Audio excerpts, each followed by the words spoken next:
Any way to make it work, bro. Jake the. Yeah, we'll get it. We'll it done. Lord have mercy on you with that situation. Some Edomites don't let shit go, bro. I know, bro. That's what I was thinking. I'm like, damn. She already she assumed it's crazy because all these Edomites believe, the least of them, they believe that they're our boss. Yeah. I was watching. I did a video on it this morning. One of the brothers from Missouri did a video in regards to how Esau think about Jake regarding voting rights. So he was at a school, not the brother, but the guy that was interviewing people. It like he was actually talking about university or something. He asked all these white people, why do you think black people or black Americans have a problem with voting or issues being able to vote?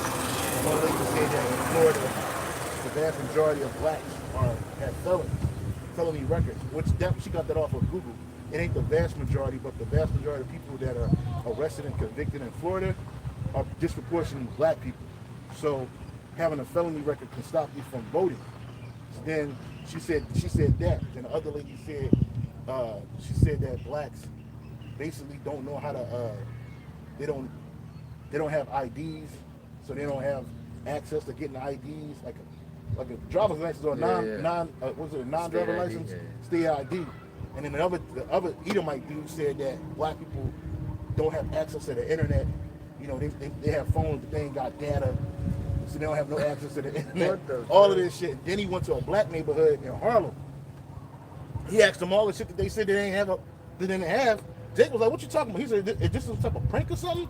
He said, "What is this? This is some hidden camera shit?" He said, "Look, man.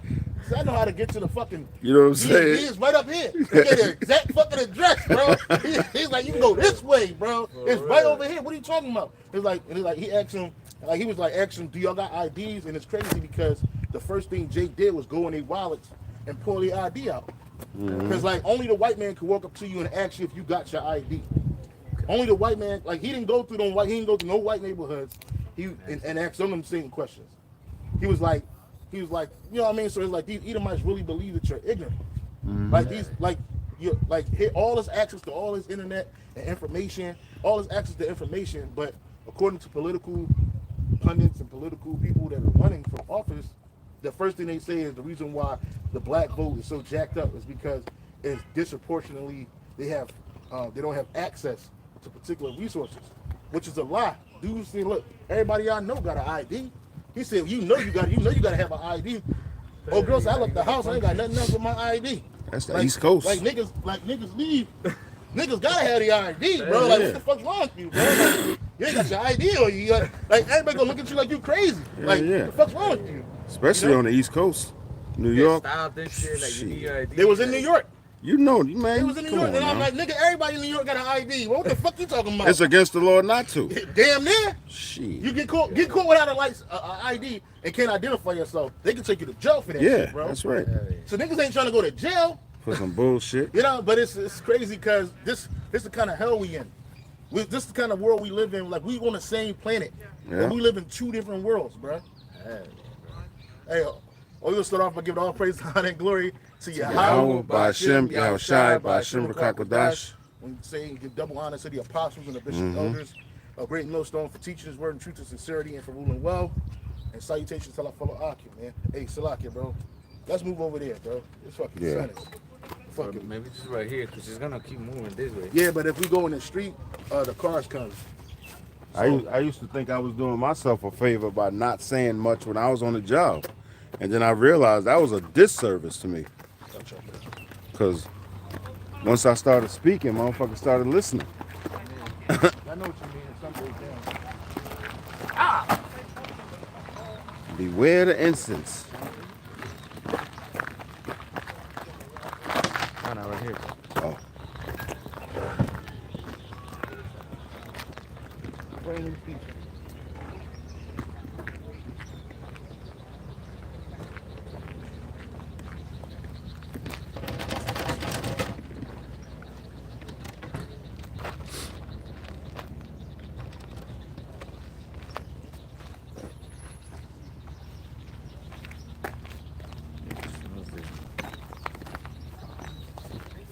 Oh no, you still stay on the camera, bro.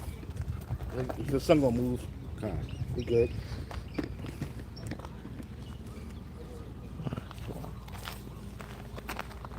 Like right on the flat guy. What's up with the umbrella? Just put down on the Oh. side floor. So yeah, stay on the camera, bro. Good. Yep. What was you saying, bro? That's what I was saying. Move up some, Ariel. Bring it up. Yeah, move up some, brother. Yeah, that's good. Now we had just opened up. We didn't. Oh yeah, But yeah. we were Yeah. speaking about the. Yeah, it's a man. Different world. We finished the salute, right? Yeah. Okay. Yeah. So, and we out here another week prophesying and preaching in the name of Yahweh Shai. Got the big bro Ariel all on the camera today. So if y'all hear his voice a lot louder than normal, it's because he's directly behind the camera. Okay. So yeah, man, it's hot as shit. Fucking hot as hell, brother. August. It's our summers. Our summers get fucking blazing, bro. They call it the dog days of summer. Yeah, for real. Hot as a dog. Man, we ready to get the fuck out of here, man. But yeah, so a lot of Jake, they aren't aware. Hey, bro, can you get that precept where it says the children of this world are wiser than the children of light? Mm-hmm. Because like when it comes to our people, Jake don't know, and Jake don't want to know, and that's what I titled the lesson. Jake don't know shit, and Jake don't want to know shit. You know what I'm saying? And because they don't realize what's going on. I believe that's a video I titled "Jake Don't Know Shit." Hold on, let me see. Hold on. Yeah, and also too, Jake, they see the condition that our people have been in for decades, and to them it's like, I don't really give a fuck who wins or not. Like, I'm gonna still be doing my wickedness, because Jake ain't trying to advance in righteousness, So it's like, to them it doesn't matter. Oh yeah, it's lucky that I did a different video called I didn't get to upload the video that I did, the response that I did for the bro. I did it this morning, I did it last night. But yeah, Jake don't know, and Jake don't want to know. Like, Jake don't want to be an Israelite. Jake don't want to be an Israelite. Jake don't want his nationality. You know what I'm saying? So, it's a lot for it, bro.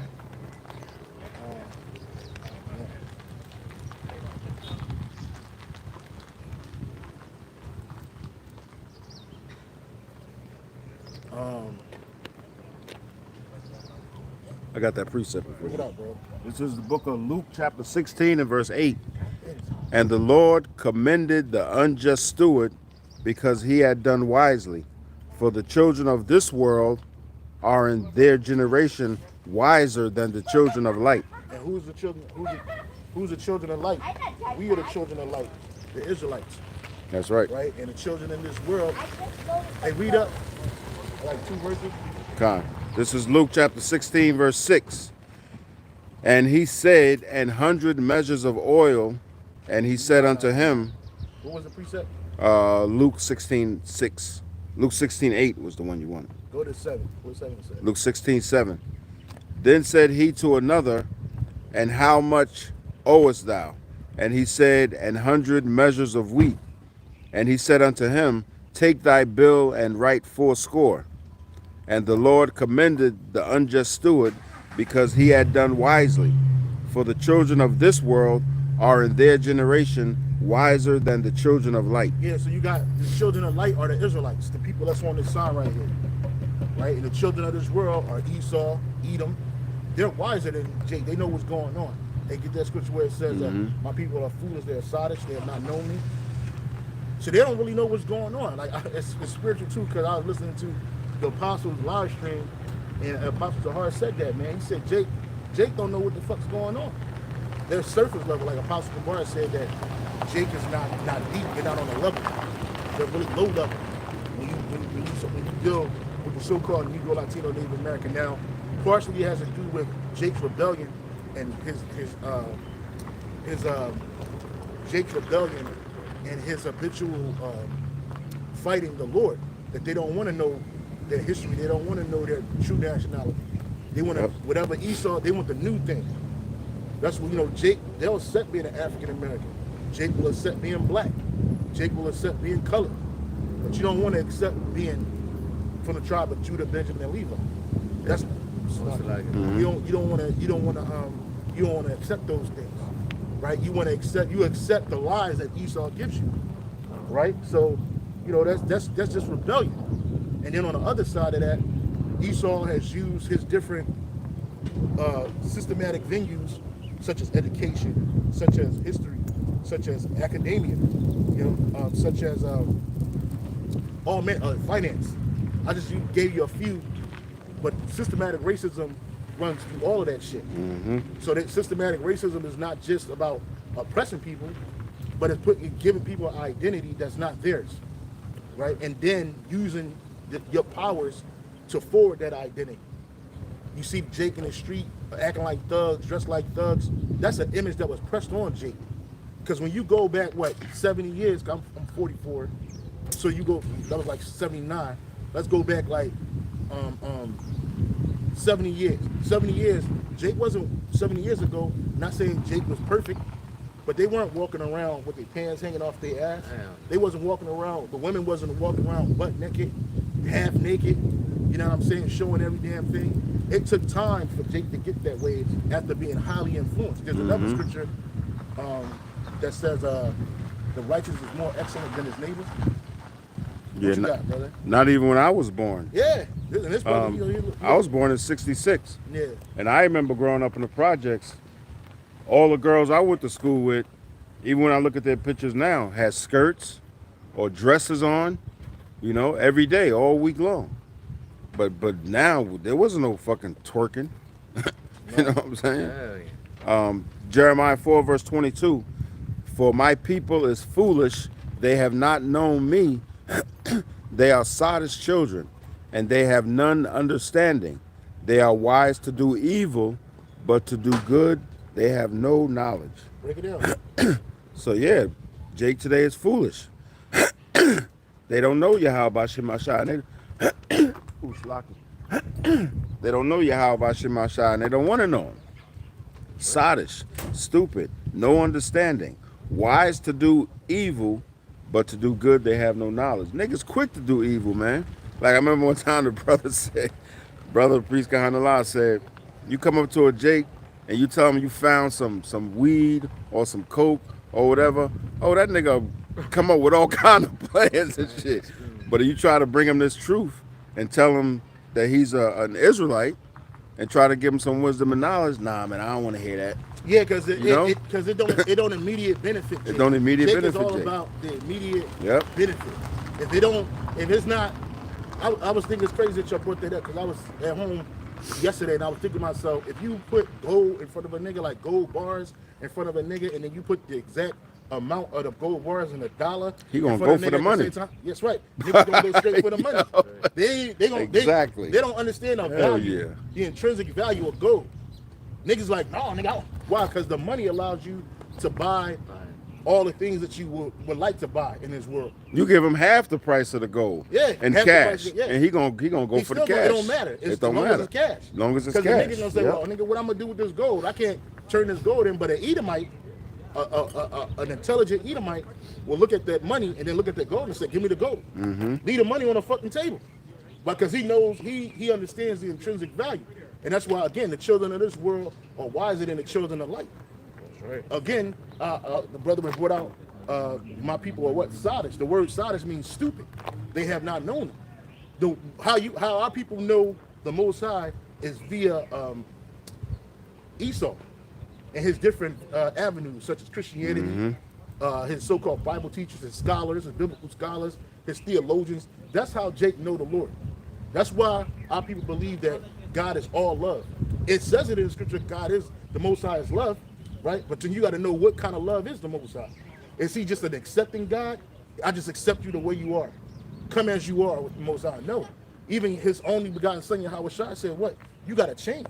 You got to be what? Born again. In the mind. Right? And so you start talking about a nigga being born again in the mind. What you mean I be born again in the mind, nigga? I'm good. I know everything. I read the Bible. I know what it say. And he don't. You know, most Jake don't. The majority of the people on this side here have no understanding of the Bible. None. And that's why the Apostle Shahar even said it today. He said, "Listen, man, you gotta You gotta have a spirit on you to know that if a nigga can't get it, because you can move on. You just wasting your time. And then precepts start coming to your mind. Cast not thy pearls before swine. At least they trample and rend them, or rend you, right? And rending is turning back and bucking up against you. That's what pigs do, hogs do. Okay, so you don't put things, the pearls being his knowledge, wisdom, and understanding, which is valuable. Very valuable. You don't get that shit to anybody because they don't understand the value. Going back to their analogy, you get a gold and the money. I mean, it's a gold and the FRNs, because really gold is money, and it has an intrinsic value, and it constantly goes up.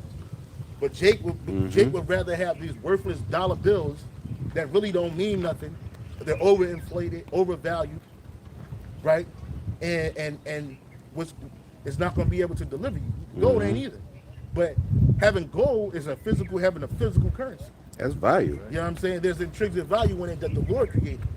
But those dollar bills are nothing but, you got to understand too, our people are under an extremely heavy spell. Those money, the dollar bills, that's a spell. A delusion. It's an idol. Yeah, it's an idol, absolutely. And when you look on it, it got all kinds of witchcraft and idolatry on it. But it entices what? People will see that money and they'll do anything for it. Literally anything for it. Just to have it, to fuck it up. Not invest it, nothing home. They just fuck it up. Yep. You know what I'm saying? I was gonna say, you mentioned the how Jake looks at the love of the Heavenly Father, man. You know, I was watching a podcast and the dude was talking with these women, and then one of them mentioned like, oh yeah, the love of a woman and whatever, and then she was like, oh yeah, we give love this way, pretty much like women do, cuddling. Yeah, is this the word, like cuddling? Cuddling. Yeah. The coddle. Yeah. Not cuddle as in like cuddle, but coddle. Yeah. So they coddle like the children, but the father, the dude was saying like, oh, but the fatherly love teaches you, love in the long run, which is kind of like what we're speaking about. Jake doesn't see the long term benefit of it. You know, and this is, this truth is not gonna give you an instant, there's no instant gratification in this truth, man. It's we're going for the long run. Which is what? The kingdom of heaven, salvation first and foremost. So the dude was saying how, the fatherly love, a dad will let you fall and be like, get up, or stop doing this. And he's not going to coddle you and be like, and at the moment, you're not going to feel good. Like, damn, why is my dad talking to me like that? Why is he, as a child, you're going to think that way. Like, damn, my dad don't love me and shit. Like, but in the long run, when shit happens to you, that reminds you of that, of your dad telling you like, get up son, like, keep pushing. Then you're gonna be like, damn, my dad was preparing me for this, for later on in life, and this is what this truth does, man. Jake wants something that, if I sacrifice my life for something, it better be right now. I gotta get the reward now in this life, right now, and that's not the case.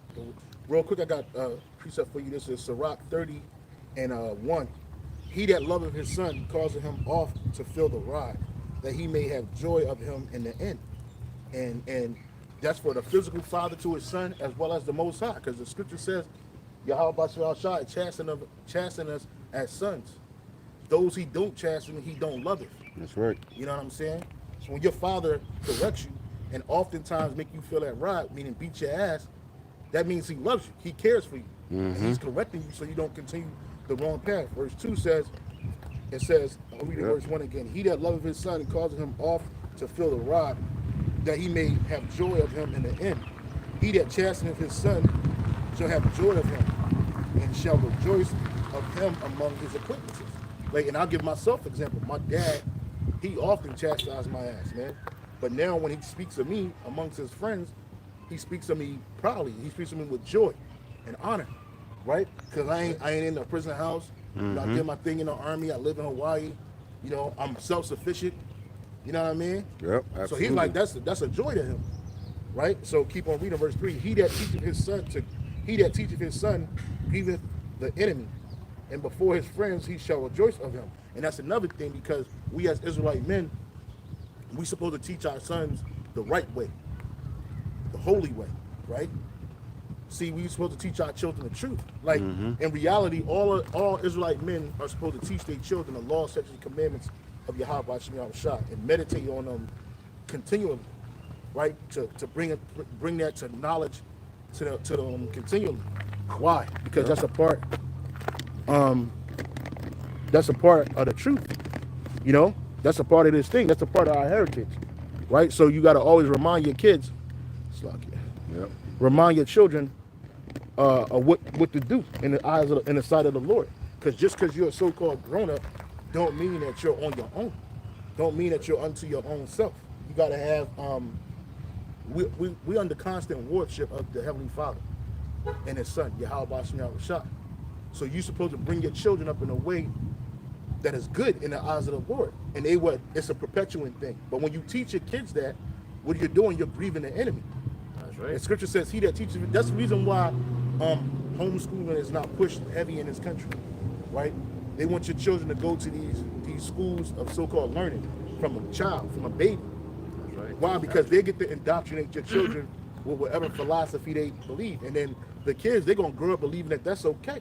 That's why that whole rainbow coalition thing that's going on.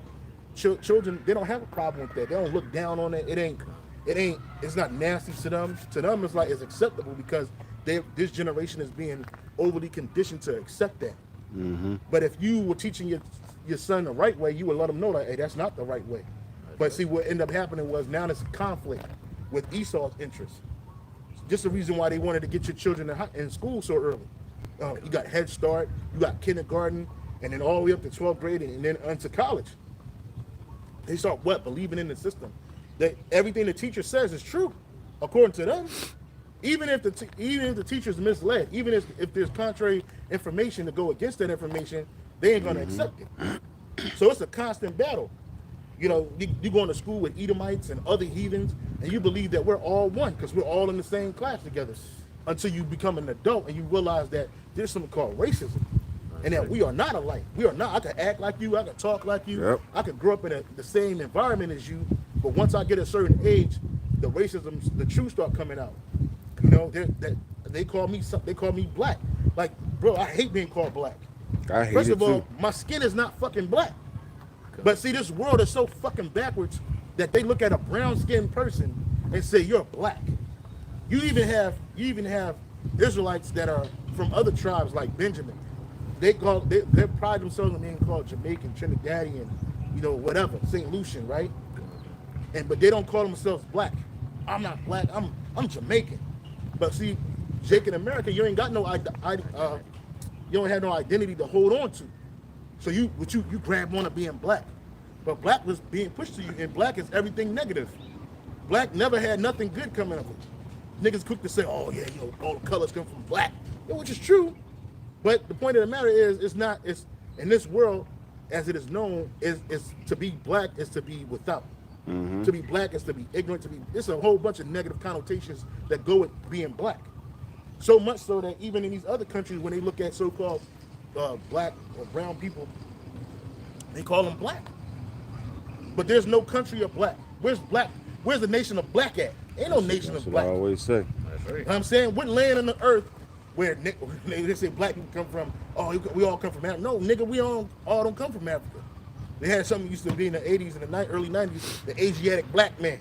Yeah, well, that's because we come from the land of Asia. We come from Southwest Asia, right? That's the reason why. But we still ain't black.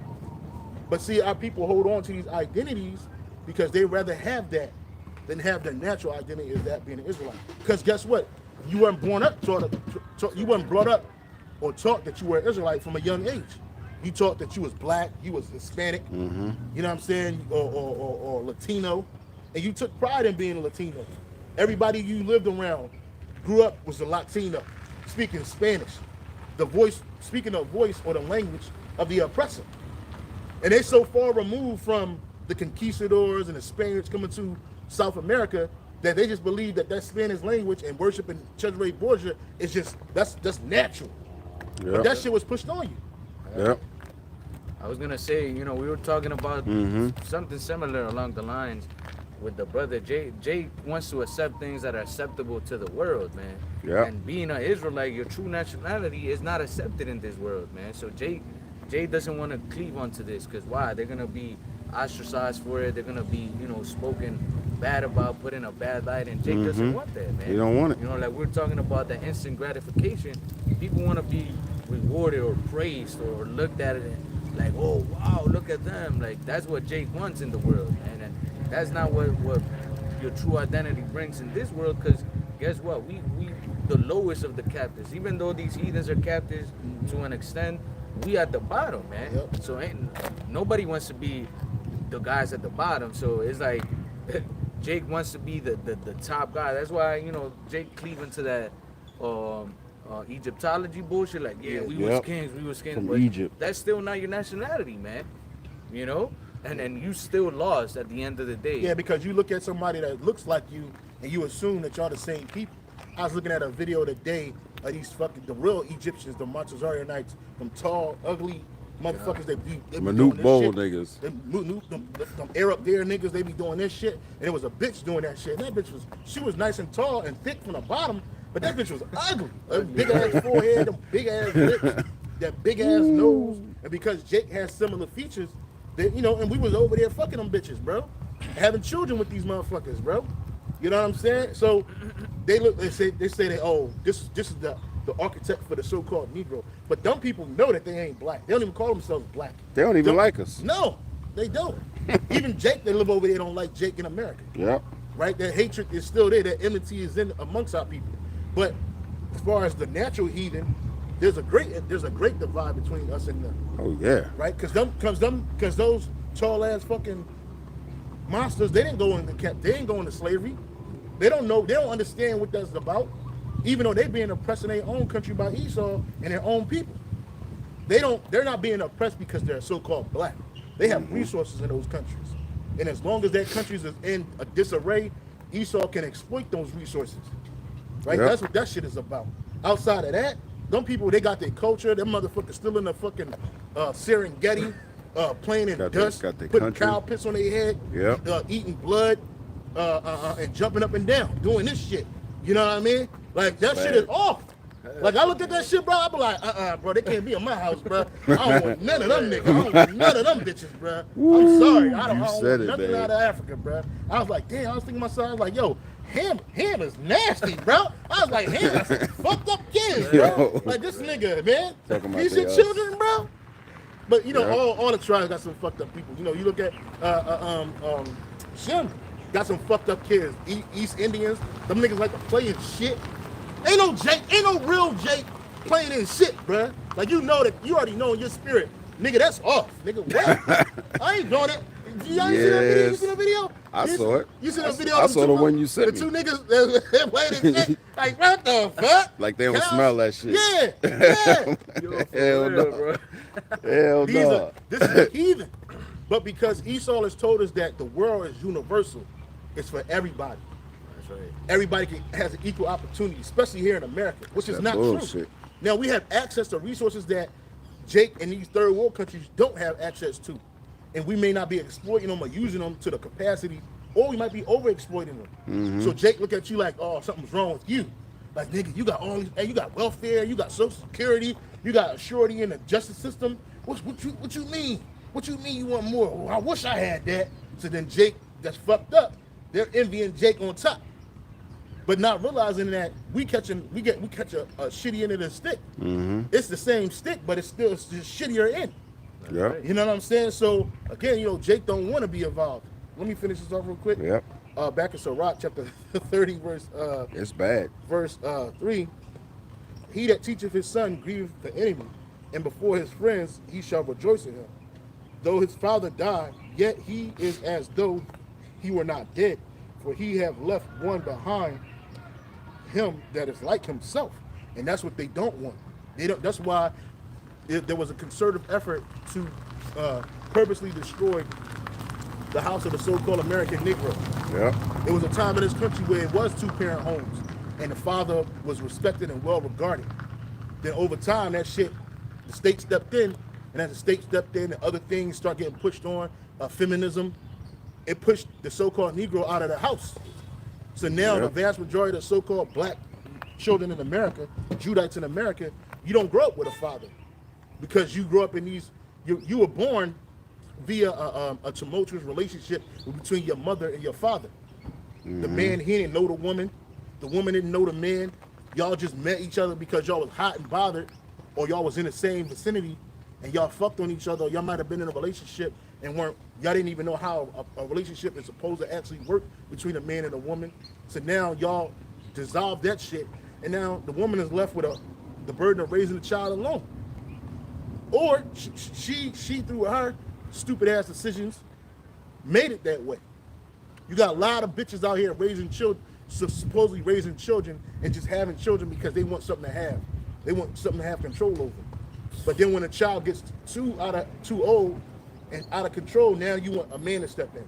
Whether it's the father or some simp ass nigga to be a stepfather. Yep. You know? So you want another man to pick up your burdens. So it's a lot that play into that. Right? So again, but here it is. If you teach your son the right way, even if you pass away, bro, it's like you ain't die. You look like him, you act like him, you think like him. That's right. Because your father conditioned you to do that. Mm-hmm. So it's like you was never gone. Let's keep on reading. The father always keeps you in check when you do like things that are like way off. Because you know, obviously the mother is there most of the time, but the father, when you do some fucked up shit, your father's there to let you know, like, yo, you stepping out of bounds, man. So he reels you back in. You know. Yep. You know, that's before you get too far, you reel you back in. That's right. Yep. That scripture, I mean, what you just mentioned about, well, actually that scripture about you will leave one such as yourself behind. You know, these women, that example that you brought, they're leaving monsters just like themselves, man, and they tired of it, man. They're like, damn, what the fuck? Why the fuck this motherfucker come out like this? Well, because of your guidance. Yeah, because of their lack of guidance. No guidance. Well, yeah, lack of guidance. Because the woman, she gets so fucking frustrated with doing nothing. I was thinking about that with my woman this weekend. We had to do some important stuff, and the bitch got I ain't gonna call her bitch, she got overwhelmed. Yeah. And then she started bugging out on me. I'm like, what the fuck? Yo, all you had to do was this. I gave you the directions. All you had to do was execute. You took her into uncharted territory. Yeah. Yo, you can't have them doing that because they start losing their mind. Yep. I'm overwhelmed. I just threw it together. What the fuck you mean just threw it together, bro? We just went and did something. Yeah. I told you what to do. You had the information. All you had to do was copy and paste, nigga. Training time. Yeah, You know what I'm follow saying? instructions. Yeah. So it's They like think that they could come up with a better way. yeah, they got a better plan, and then they get overwhelmed when they don't have the information. Satan start jumping on them. They start thinking about the past and all this other reactions. Oh, I thought you was gonna do this. Don't think for me. You don't have to think for me. I have my own mind. My grandma used to tell me that when I was a kid. I used to be like, well, I thought. Look, I don't give a fuck what you thought. Don't nobody pay you to think. You know what I'm saying? She wouldn't even pay me, but she was like, look, I don't pay you to think. And that's how it is. Yeah. You gotta be like that. You gotta tell, look, I ain't paying you to think. I just pay you to execute. I'm teaching you the right way. New territory. But because see, you gotta understand, children, they're being taught from all kinds of angles, from their cell phones to their friends in the streets to their the their whole schools, world. The world outside of your home. Yeah. It's a battleground, bro. For real. And you gotta be set up to fight this war, because spiritually, because you don't have the control that you think you have. First of all, our children don't belong to us here. You gotta be a damn general. Yep. If our children belong to us, we would have more influence and power over them in this world. Yeah. But we in captivity. And keep reading real quick. It says, he that leaveth behind him an avenger against his enemies. And that's what Esau don't want. He don't want our children to be avengers for us, for what he's done to us. Yep. Right? So what? He fuck him up. He get to him early and destroy him.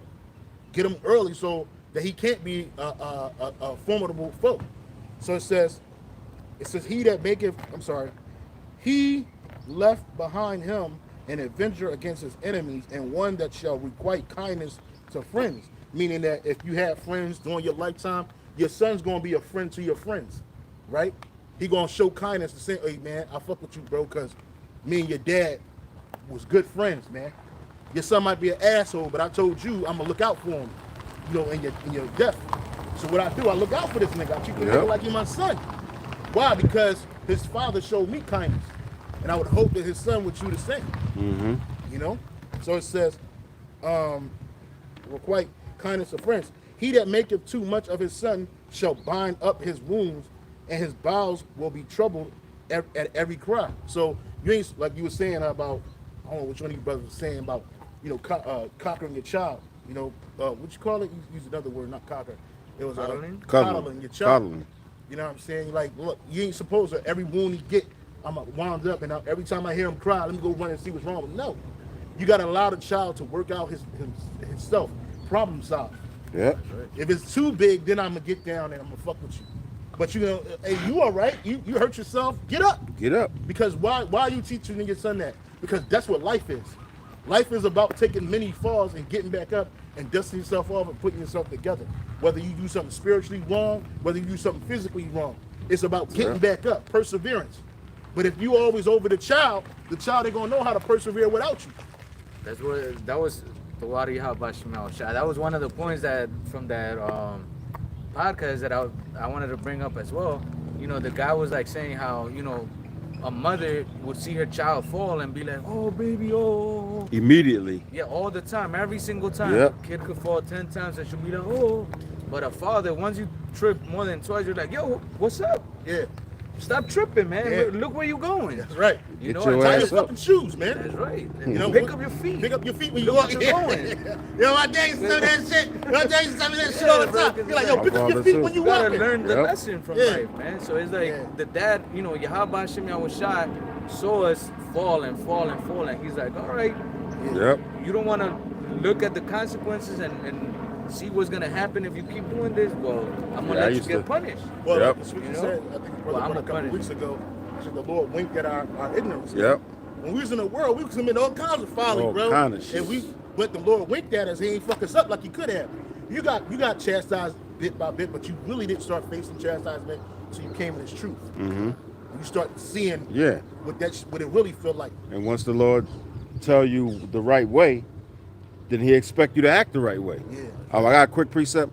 Proverbs 22 verse 6. Train up a child in the way he should go, and when he is old, he will not depart from it. Right. So because it's a habit now. It's in him. If you train up a child in a way that the right way he should go, he ain't gonna forget that in old life. Even when he does make mistakes, he always gonna refer back to the precepts. It's He's in gonna him. refer back to the word of the Lord. Mm-hmm. So he's gonna be like, oh yeah, I know I ain't supposed to be eating shrimp, crab, and lobster. If I ate it and I got sick, well, that's judgment. That was the reason. That was the reason why. Let me stay away from it. Or I know better than to deal with another man's woman, because you can get put to death behind some shit like that. And it's crazy in this world when you refrain from dealing with another man's woman, she ain't gonna tell you that, but she got respect for you. Yep. See, a lot of bitches they'll be like, what, for real? Don't nobody ever just tell me no, because these bitches ain't used to hearing no, or they ain't used to being rejected. You know what I'm saying? But listen, you got a man, you don't need me. And that goes two ways. Also in other areas, if you're dealing with a woman and she never had a man really tell her A, B, C, D, E, when you tell her, okay, look, 1, 2, 3, you tell her that, she gonna buck a little bit because she ain't used to it. She's never heard that before. She's never got that direction. She used to just doing whatever she want to do, backwards, sideways. You telling her how to go straight forward, straight to the point. She gonna buck against that because she ain't used to it. She ain't never heard. It's like a new language almost. It is. You know what I'm saying? It's a new language. It's a new language, and it'll take patience on a man's part if he's dealing with a woman to just stick with it. Yeah. Keep showing her this way, this way, this way, this way, this way, and eventually, Lord willing, she'll get it. And if she's too fucking wild, that bitch gotta go back. You might have to cut her loose back to the jungle. Yeah, cut that bitch right back to the jungle, bitch. Yep. Because it gets to a certain point where you're beyond being taught. Yeah. You have to let life teach you now. And usually the man, especially the man of the Lord, you'll know, all right, I've tried. It ain't working. Yeah, I don't even tell my bitch about you. I got to cut her loose. You know I do the work, but I'm not sitting there having scriptures trying to teach him. No, you ain't no Sarah. You ain't no Judith. Like, look, I'm going out here to go do my thing. I see you when I get back from camp, man. That's the best way to put it. That's it. It's too easy, man. And if you got a problem with it, I live on myself, so I'm good. Like, I'm gonna sleep good tonight, and I'm gonna have a little more money in my pocket. Absolutely. You know what I'm saying? Yep. Oh, let me finish this real quick, bro. Yep. This is it's back in Sirach, chapter 30, verse 7. He that maketh too much of his son shall bind up his wounds, and his bowels will be troubled at every cry. And a horse not broken becometh headstrong, And a child left to himself will be willful, right? And what is a headstrong is proud. You got to break a horse in order to get him to be able to be ridden, in order for him to be able to be saddled. That horse has to be broken. You ever see a wild horse buck up? Ooh, it's crazy. They be bucking too. They do whatever the fuck they want to do. Yep. They knock over shit, hurt people. Bite. You gotta break the horse. Bite you gotta shit. spank it. You gotta put it on. You gotta put it in check. You gotta let it know who's boss. Mm-hmm. You know, it says, "Conquer thy child, and he shall make thee afraid. Play with him, and he will bring thee to heaviness. Laugh not with him, lest thou have sorrow with him, lest thou gnash thy teeth in the end." And that happens all the time. You got parents trying to be their friend, child's friend. You know what I'm saying? Like my dad, they start laughing with me until I was well into my adulthood, bro. Like when I see my dad, it was all about discipline, and he was just he was really uncomfortable to be around. Austere. Extremely austere. Real talk, bro. My dad got this look. I got it. My brother got it, but I really have to pull it out. But my dad got this look, bro. I'm 44, bro. He got this look about him. I know he ain't playing. Yep. Yeah, I'm 44, bro, and I still be like this. You know what I'm saying? Why? Because I respect him. That's right. And I know where I came from. He wasn't always like cool. He's cool with my daughter, his granddaughter. Oh, he loves her. But he still got this authoritative mannerism about him when he dealing with my daughter. But it ain't like when we was coming up. It ain't like when I was coming up, bro. It was like as soon as I seen this man, whatever joy I had got sucked out of me, bro. And I was like this, bro. On sight. Yeah, on sight. Because see, I knew what kind of man he was. Yep. He was never the type of dude that smile and laugh. Even when he laughed, it feel fake, forced. Like, nigga, you don't laugh like this. That's right. I told my dad I love him, and he told me he loved me more now than when I was a child. I ain't never heard, "I love you, son. I'm proud of you, son." None of that shit. I didn't hear that. Till I got older, man. So it says, can you get this precept in the GNT?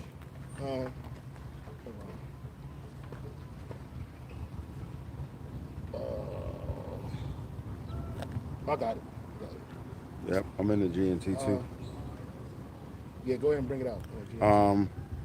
Good News Translation, verse 7. Ben Sirach chapter 30 and verse 7. It says, "But anyone who spoils his son will have to bandage his wounds." Yeah. Well, I was thinking about that. What made me think about that was I got a cousin named Shanti Dean, and his dad used to treat him like he just buy the nigga clothes and give him money and drop him off. He never whipped his ass. When he do something, he get kicked out of his mom's house. Instead of him correcting that shit, he had to live with us, with my grandmom and them. But he'd give my grandmom some bread, some good money, and then he would give Shanti a stack of money and buy this nigga a whole shit ton of fucking clothes, like polos. This was Ralph Lauren, was expensive back in the day. Damn. He would just buy this nigga 2 weeks worth of clothes. He buy him 2 weeks worth of clothes every month. He buy him 2 weeks worth of clothes, and he give him money. But what this nigga go do? This nigga Sean went back out. He was in the streets, so he lived with grandma, but then he was like running the block. So the nigga would sell his clothes to get money to get crack.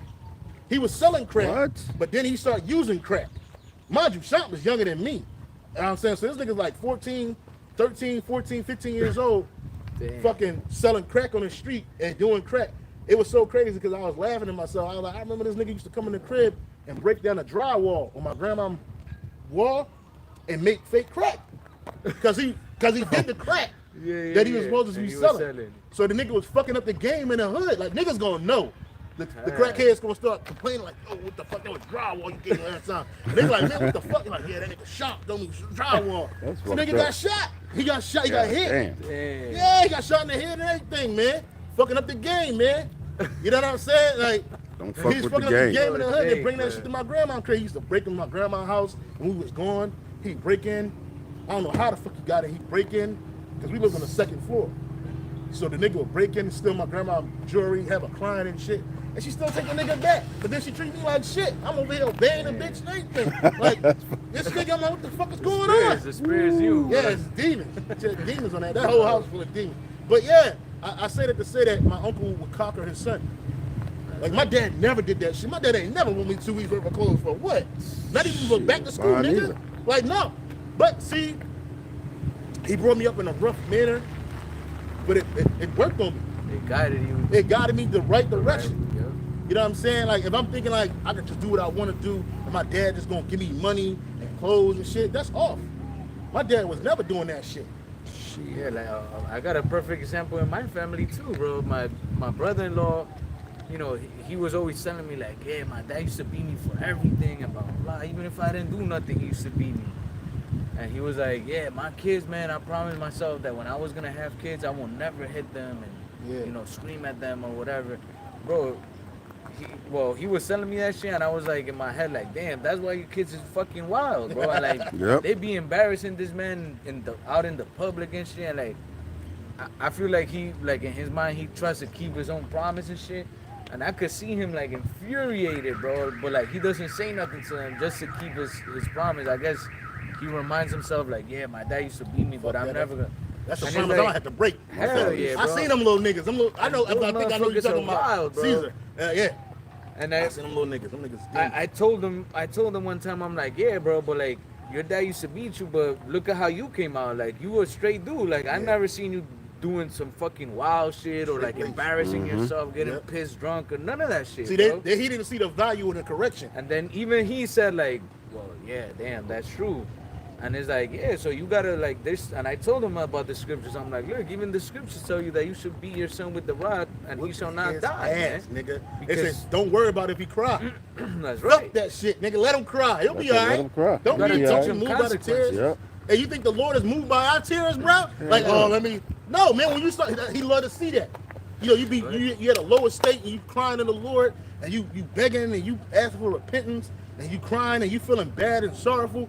He wants you to feel that way. I tell you what, I remember when I told you brothers when I was riding my bike, and I knew it to this day. I knew it was an angel that knocked me off the bike, and my whole left side was hurting. I ain't cried in a long time, but when I went home and I laid on my side, bro, the tears was about to come out. But I knew it was from the Lord. I knew it, you know, in my spirit. Yeah, because it's correct. Let's get that precept. It's correction. Yeah.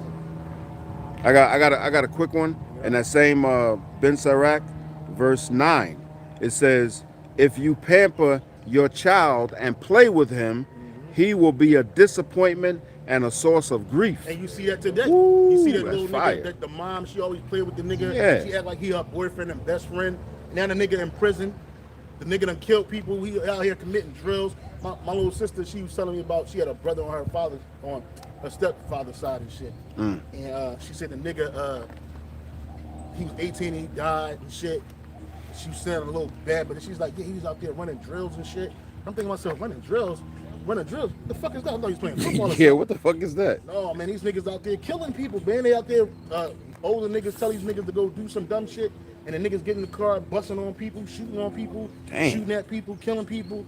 Mind you, y'all all live in the same city. Philadelphia's a small city, bro. It ain't big. You know, especially when it comes to where niggas live at. It's even smaller. So if somebody's gonna run into you or see you like, oh, that's an op. And they're gonna get you. They killed the little nigga. He was 18 years old, and the nigga's in the spirit world now. Why? Because I'm sure he grew up living like that. Everything he wanted, his mama got. You know, the mother always got to get you the flyest shit. You don't know nothing about shit, but your mama knew all the shit. She lets you come in when you come and go as you please, leave and come as you go, whatever. Yep. All times of the night, you got bitches running in the house. She lets you smoke weed in front of her. She's smoking weed with you. Yeah. That kind of shit. And then you wonder why your life is full of grief with this nigga. Now you got to put money on his books. Now you got to get a lawyer up for this nigga. Mom, I got a little cousin. I got a cousin. My little cousin, my older cousin, her son. He's like that. Eric could buy this nigga everything. All kinds of shit when he's coming up. And what the nigga was doing? Robbing niggas, selling fucking Percocets, doing all kinds of. And she posting pictures of this nigga. Oh my love. I understand it's your son, but the nigga did shit to go to prison. He been locked up for years now, almost a decade. Got to be almost over a decade now. The nigga been in a fucking big house, and he's you know she's his biggest supporter. And whatever bitch he got out in the real world, he's big buying his niggas. I'm not buying that nigga shit. Nigga, you go to prison. I push you up better than that. You go to prison, you're staying in prison. Don't ask me for no money on your books. Don't ask me to deliver you. I ain't getting you no lawyer, because I ain't got no lawyer money. I ain't doing none of that shit, bro. Because you know better. Yeah. Right. But see, that's because I'm a man. You know, who had something? I have Hebrews. Yeah. Hebrews 12. This is the book of Hebrews 12 and verse 4. It says, a father's discipline. It says, ye have not yet resisted unto blood, striving against sin, and ye have forgotten the exhortation which speaketh unto you as unto sons. Yeah, that's right, because that's the Lord is dealing with us as sons. We call him Abba, Father. That's right. That means we his sons. That's right. His son is also our father too. Right? He's our spiritual Absolutely. father too. He created us. But he's also our brother. That's right. You think, Salaki, the Lord, the Most High Yahweh chastised Yahweh Shai on that cross. He chastised Yahweh Shai before going to the cross. That's why right. he got him beat, hit with them stripes of men. Why would, and he said he pleased him to do it. It pleased him to do these things because he knew that it was for his correction as well as for ours. You know what I'm saying? He had to suffer for what he did as King Solomon. Mm-hmm. The Lord ain't forget about that. All that shit you did Lord when don't you was forget an about older nothing. man. Yep. And he even told David before Solomon was even born that if he mess up, I will chastise him with the stripes of men. Now, King Solomon didn't get chastised when he was old. He just died. He died, but he died understanding that shit was vain and vanity. And even though he had the understanding that it was vanity, the Lord still said, I'm gonna whoop your ass when you come back. Even though you're gonna be perfect, I'm gonna send you back perfect. You're gonna come in this corruptible flesh, but you're gonna be perfect. But I'm gonna have to chastise you. I ain't forget about that. And that's his only begotten son, his firstborn. And hey, that's why that's why we say, Salakia, we're the hopeful elect. Because if you're the hopeful elect, if you actually one of the elect, you're gonna go through some stuff. You're gonna go through a lot of You're going shit. through a lot. You're gonna be chastised in this world. You have to go through it to make you the elect that you're supposed to be. We're going through what Yahweh Shai went through. What he went We're through. experiencing Yahweh Shai's sufferings. Yep. We're gonna be lied upon. We're gonna be lied on. We're gonna be a disgrace. Go through We're hell. gonna be buffeted. Yep. All of these things you're gonna go through, and like the brother was saying earlier, kind of speaking on the same lines, Jake don't understand that. They think that it's supposed to be immediate gratification. If I worship Jesus, I'm gonna get me a financial blessing. That's what they say. Worship Jesus, you get a financial blessing. That ain't true. Give your tithes, you get a financial blessing. Imagine Yahweh Shai, man. Like, he understood. He had all the understanding when he was walking on the earth, man. And he was like, damn, I know one of my disciples is going to give me up. I know they're going to hang me on the cross. He knew all those things, man. That's why he kept telling the disciples, he told John the Baptist, like, this has to happen for prophecy's sake, for my Father's word's sake, man. So he knew, even when he died, like, damn, I got to go through all of this to receive my reward. Now I understand what my Father wanted me to do and why these things happen, and now I just got to follow through and complete my mission so that I could get my reward. But it didn't come immediately right there on the flesh, Not at man. all, Well, man. he had to die and endure all of that to receive his reward. But Jake want a blessing now. Like, give it to you me still now. wicked as hell and shit, and you want a blessing right now. Like, because fuck. you all of a sudden you're an Israelite now, that you think that the blessing's supposed to keep rolling in. You're being manipulated by particular Israelite leaders, have you believing that money or gain is godliness. No, it ain't. You being fooled and tricked. You being delusional. I have to admit and confess, when I first came into this truth, I was expecting some sort of payoff. Nope. You ain't even did no work yet. How you get paid? Hey, that's Jake. When when you're a novice and you first come in this, you don't know, but you learn gradually that there's chastisement with this. It's a narrow road. It's a tough walk. This thing is about suffering, bro. It's about suffering. It ain't about pleasures. It ain't about pleasures. You're going to get pockets of contentment, but you better enjoy it while you got it. Better enjoy it when you get it. A lot of shit's coming behind that. Yep. You gotta understand that there's levels to this truth, man. Yep. You don't just come in on a high level. Because if you one of those brothers that like shoot straight to the top, well, they just back up because this dude's about to have a great fall. Slow your roll. You know what I'm saying? So you got to remember humility. Yep. Humility is the key to this whole thing of ours, bro. Yep. Humility and faith. You got to have humility, faith, and humility. You're going through some humility is a lower state. You're going through a lower state. You pray to Yahweh Shai. You're broken. You pray to Yahweh Shai. I've seen it, bro. I know. I'm not going to sit and go through the list, the litany of things that I had to experience up until this point, and that I still experience. But what I will say is that I understand those rough ways, man. Oh yeah, they're necessary. Yeah, they're definitely necessary, bro. Yeah. Hebrews chapter 11, verse 1, starting at the top, goes through all that. How all the former men of the Lord, the prophets, and so forth and so on, they all went through trials and tribulations, and they learned from that. And because that's what the Lord wanted for them, and that's what He wants for us.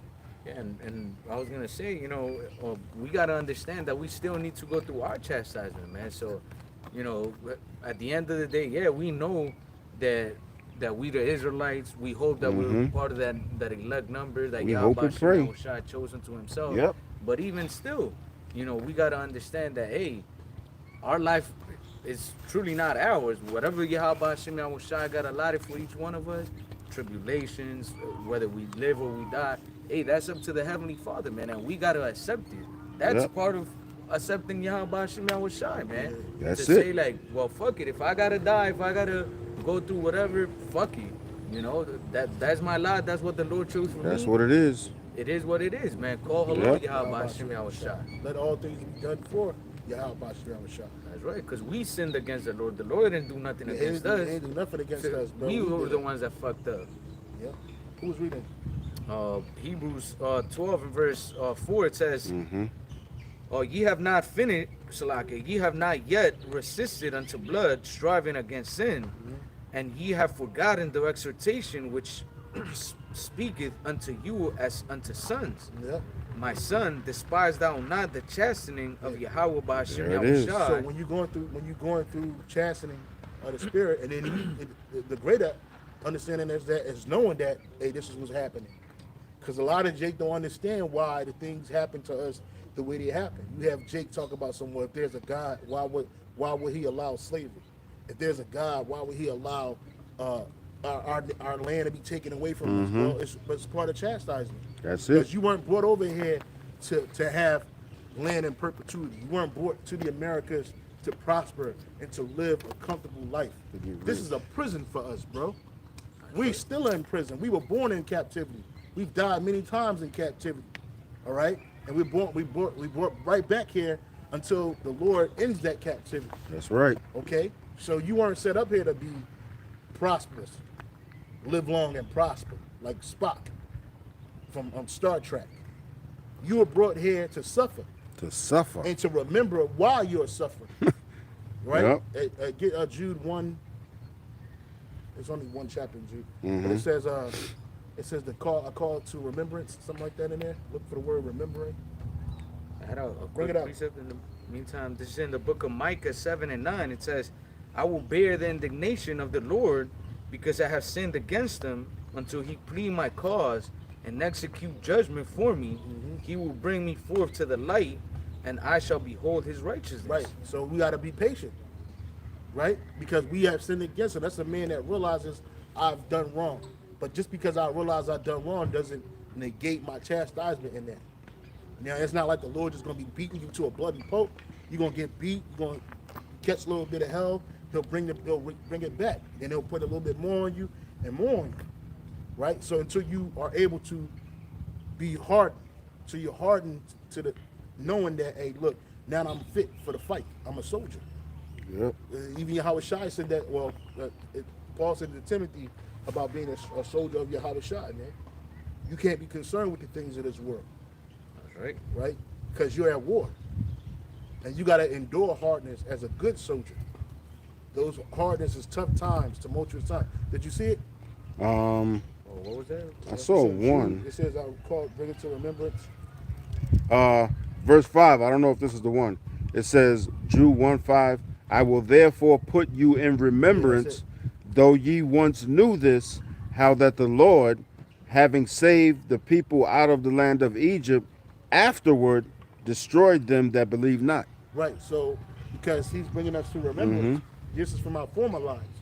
We walked through that Red Sea. We saw Yahweh Shai deliver us using Moses as a prophet and his brother Aaron, bringing us through that water. You know what I'm saying? So, but we had to be jogged. That memory had to be jogged via the spirit and power of Yahweh Shai, via the spirit, right? The spirit of truth. So now we understand these things. It's not foreign to us. Like Esau, even in this world, here it is. On one hand, Esau is claiming to be the people of the Most High, claiming to be the so-called Jews of the Bible, but they don't believe that Moses actually split the Red Sea via the Most High, Yahweh Bashim Yahushua. They don't believe that. They don't believe that we walked through that sea. They don't believe that the Lord drowned pharaohs, which they know that it happened because they had archaeologists like Ron Wyatt bring it out. Mm-hmm. He showed you that even as we speak right now, on the bottom of that fucking that sea over there, it's still fucking chariots spinning. I saw the video. Yeah, it's still gold, because gold don't dissolve. The wood do, but gold don't dissolve. They had the whole chariot. They had the chariot wheels. Still, how the fuck did them chariot wheels get down there, man? It's still there. You know, and other artifacts. And even we don't need these things to believe that these things happen. We believe by faith. But Esau that has no faith. So when he talks about these things, they speak as if these things never happened, knowing they did, because they're deceiving many people. Yep. Quick precept. Yeah. Hebrews 12 verse 6. We in the same thing. Oh, it's like there you got it.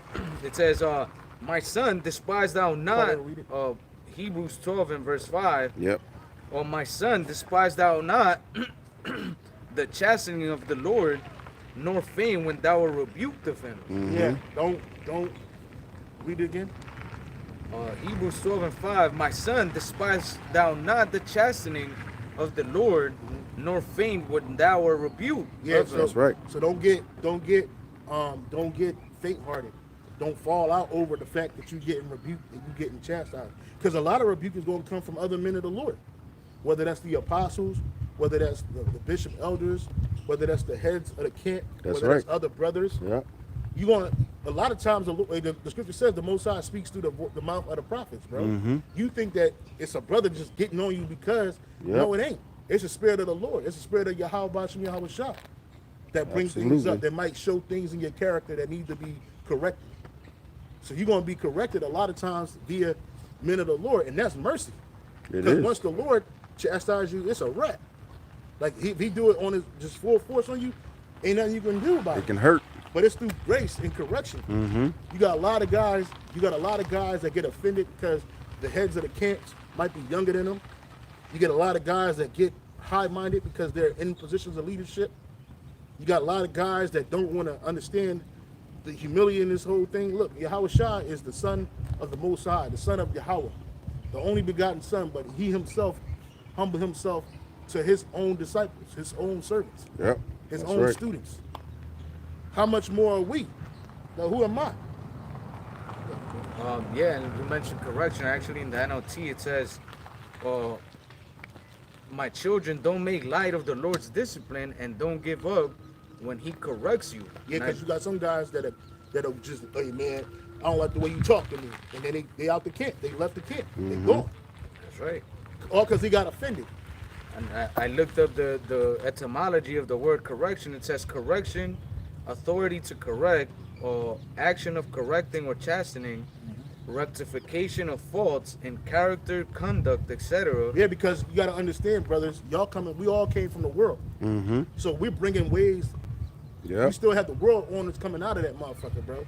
So a lot of the ways that you have in the world are not the way, a lot of the ways you conducted yourself in the world are not the same ways you conduct yourself in this truth. That's right. Right? You have to change. Again, we said earlier, the Lord said, you have to be born again in the mind. So the things that you might have learned in the world, you might have like 10 years, 20 years seniors on other brothers in the camp. But you still a baby in this thing. This brother been laboring for years. 4 or 5 years, 6, 7 years ahead of you. You know what I'm saying? And now you think you can come in and you can say, well, I know this. No, that shit they ain't gonna cut it, buddy. You don't know shit. You absolutely know nothing. You don't know how to deal with the spirit. You don't even understand spirits. You don't understand how they work and how they can work against you. You don't understand yourself. Yeah. You know what I'm saying? So here it is. You being born, you got to come in and be born as what? A newborn babe. That's how you got to come into this thing. Just ready to learn. Children, babes are young children, babes, they're ready to learn. They're eager to learn. They don't know anything, but they're excited to learn. You got to be in that mindset. And you got to be reborn again and made anew in the mind. which is the heart. Mm-hmm. Yeah, that's why it says, be more ready to hear than to give the sacrifice of fools, man. Yep. It says, rectification of faults in character, conduct, etc., by restraints or punishment, also a bringing into conformity to a standard, model, or original, from Old French correction, amendment, punishment, rebuke. Yeah, you got it, bro. Yeah, and I was gonna say, like, hey, the brother was going into it. Correction is not just like, oh, speaking to you nice, like, oh, look, you shouldn't do this because the Father loves you and He doesn't. Like, no, man, yo, you going off, man. You keep doing that shit, the Lord's gonna kill you. Yeah. Or the Lord could give you an example of physically, man. You keep doing some wickedness. You mentioned the food earlier, and I'm gonna just keep eating this pork because the Lord blessed it and shit. Yeah. And you fuck around and get a fucking stomach cancer or some crazy shit like that, man. Yep. And that's the Lord punishing you for what? For your disobedience, correcting you. Like, look, you know not to eat it. Yeah. Like when you didn't know it was all right, like we said, the Lord winked at our ignorance, man. But now you know. So it's Now like you know. you keep doing those things, you're gonna be corrected harshly, man. Yeah. So what the apostles, what the elder brothers are doing is what? Telling us before we go astray too far, man. And sometimes it's rough, man, because hey, that's love. Like when you tell, like we made an example of the father, correcting the child that trips. We already know not to do certain things, but if brothers catches, like our elders or brothers catches doing something, they're gonna call it out. Like, hey, yo, bro, you can't be doing that, bro. Like, don't do this. Yeah. You ain't supposed to be eating this, doing a lineup and doing none of that stuff. And you might get offended, but guess what? He on the right. Yep. Because that's the right way that Yahweh Shem Yahushua taught us, man. Yep. That's the warning shot. You gotta understand. You gotta understand that chastisement is for your betterment. When somebody is looking out for you, that's because they really love you. Mm-hmm. You know what I'm saying? Like the scripture says, open rebuke is better than secret love. You know what I'm saying? So you gotta be, you can't hide the fact that a brother is doing something, and just because you like him, he's cool, man. So I don't wanna mess up how our friendship is or how he views me. It ain't about me, bro. It's about Yahweh Shem Yahushua, bro. And there's certain things that you gotta understand that you, first of all, in this truth, you can't be easily offended in anything. You know what I'm saying? We don't do things just on each other like they do in the world. We don't do I don't do that shit. I don't play those games because you are a servant of the Lord. And who am I? I'm no better than you are. Well, the Lord told Peter, like, feed my sheep, and we're kind of like shepherds unto the people of the Lord. And when you see a shepherd, the shepherd's intention is never to hurt the sheep. He always wants to take them wherever they gotta go and bring them safe back home. But when a sheep goes astray, what do they use the staffs for? To hit him, like give him a good whack, like yo, boom, like don't get out of line. Or put them back on line. That's right. Or they use dogs, Sheepdogs. the sheepdog, and the sheepdog is not just gonna go and like push it nice and soft. catching Like, them. they be like nipping at him, and the sheep is like, oh shit. Sheep be like, Yeah. So that's the same thing. It's just like obviously we're humans, so I mean we're human beings. So we gotta rebuke with what? With the tongue, man. And we gotta tell, but that's what the scriptures say, cry aloud, spare not. Lift up that voice like a trumpet and show my people the transgression, man. So we gotta let you know, like, yo, you going off. Yeah, you're going off, man, and to correct yourself and then be corrected. And then that shame that you feel behind that correction, that's good. That's growth. Because a nigga don't feel no shame. A nigga just like, oh, whatever, nigga, and he'll get offended at the correction. Well, why you correcting me? Who is you, nigga? That's right. Well, right here I got this precept, Proverbs 15:10. Correction is grievous unto him that forsaketh the way, and he that hateth reproof shall die. That's right. Go down to 33. Start at 32. The brother GMS Humble Servant posted it out of that same chapter. Proverbs 15:32, he that refuseth instruction despiseth his own soul. Yeah. But he that hateth reproof, He that heareth. but he that heareth reproof getteth understanding.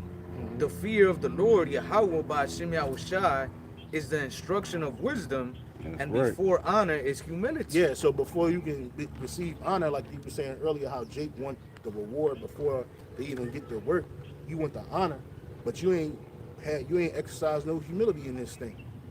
That's right. You know what I'm saying? You got a lot of Jake out here that they just want something because it looks good. You got Jake that got a power lust or a lust for power. You know, having the ability to rule over men, but they don't understand the responsibility that comes behind ruling over men. First of all, you're not our men. You're Yahweh Ba'Shem Yahushai's men. So there's a great responsibility.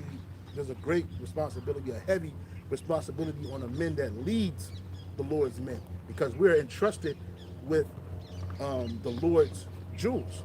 So we just fuck around, just do whatever we want, we manipulate these jewels, we exploit these jewels. We're going to get a harsher punishment than you would, because we're over you. Mm-hmm. You know what I'm saying? Yep.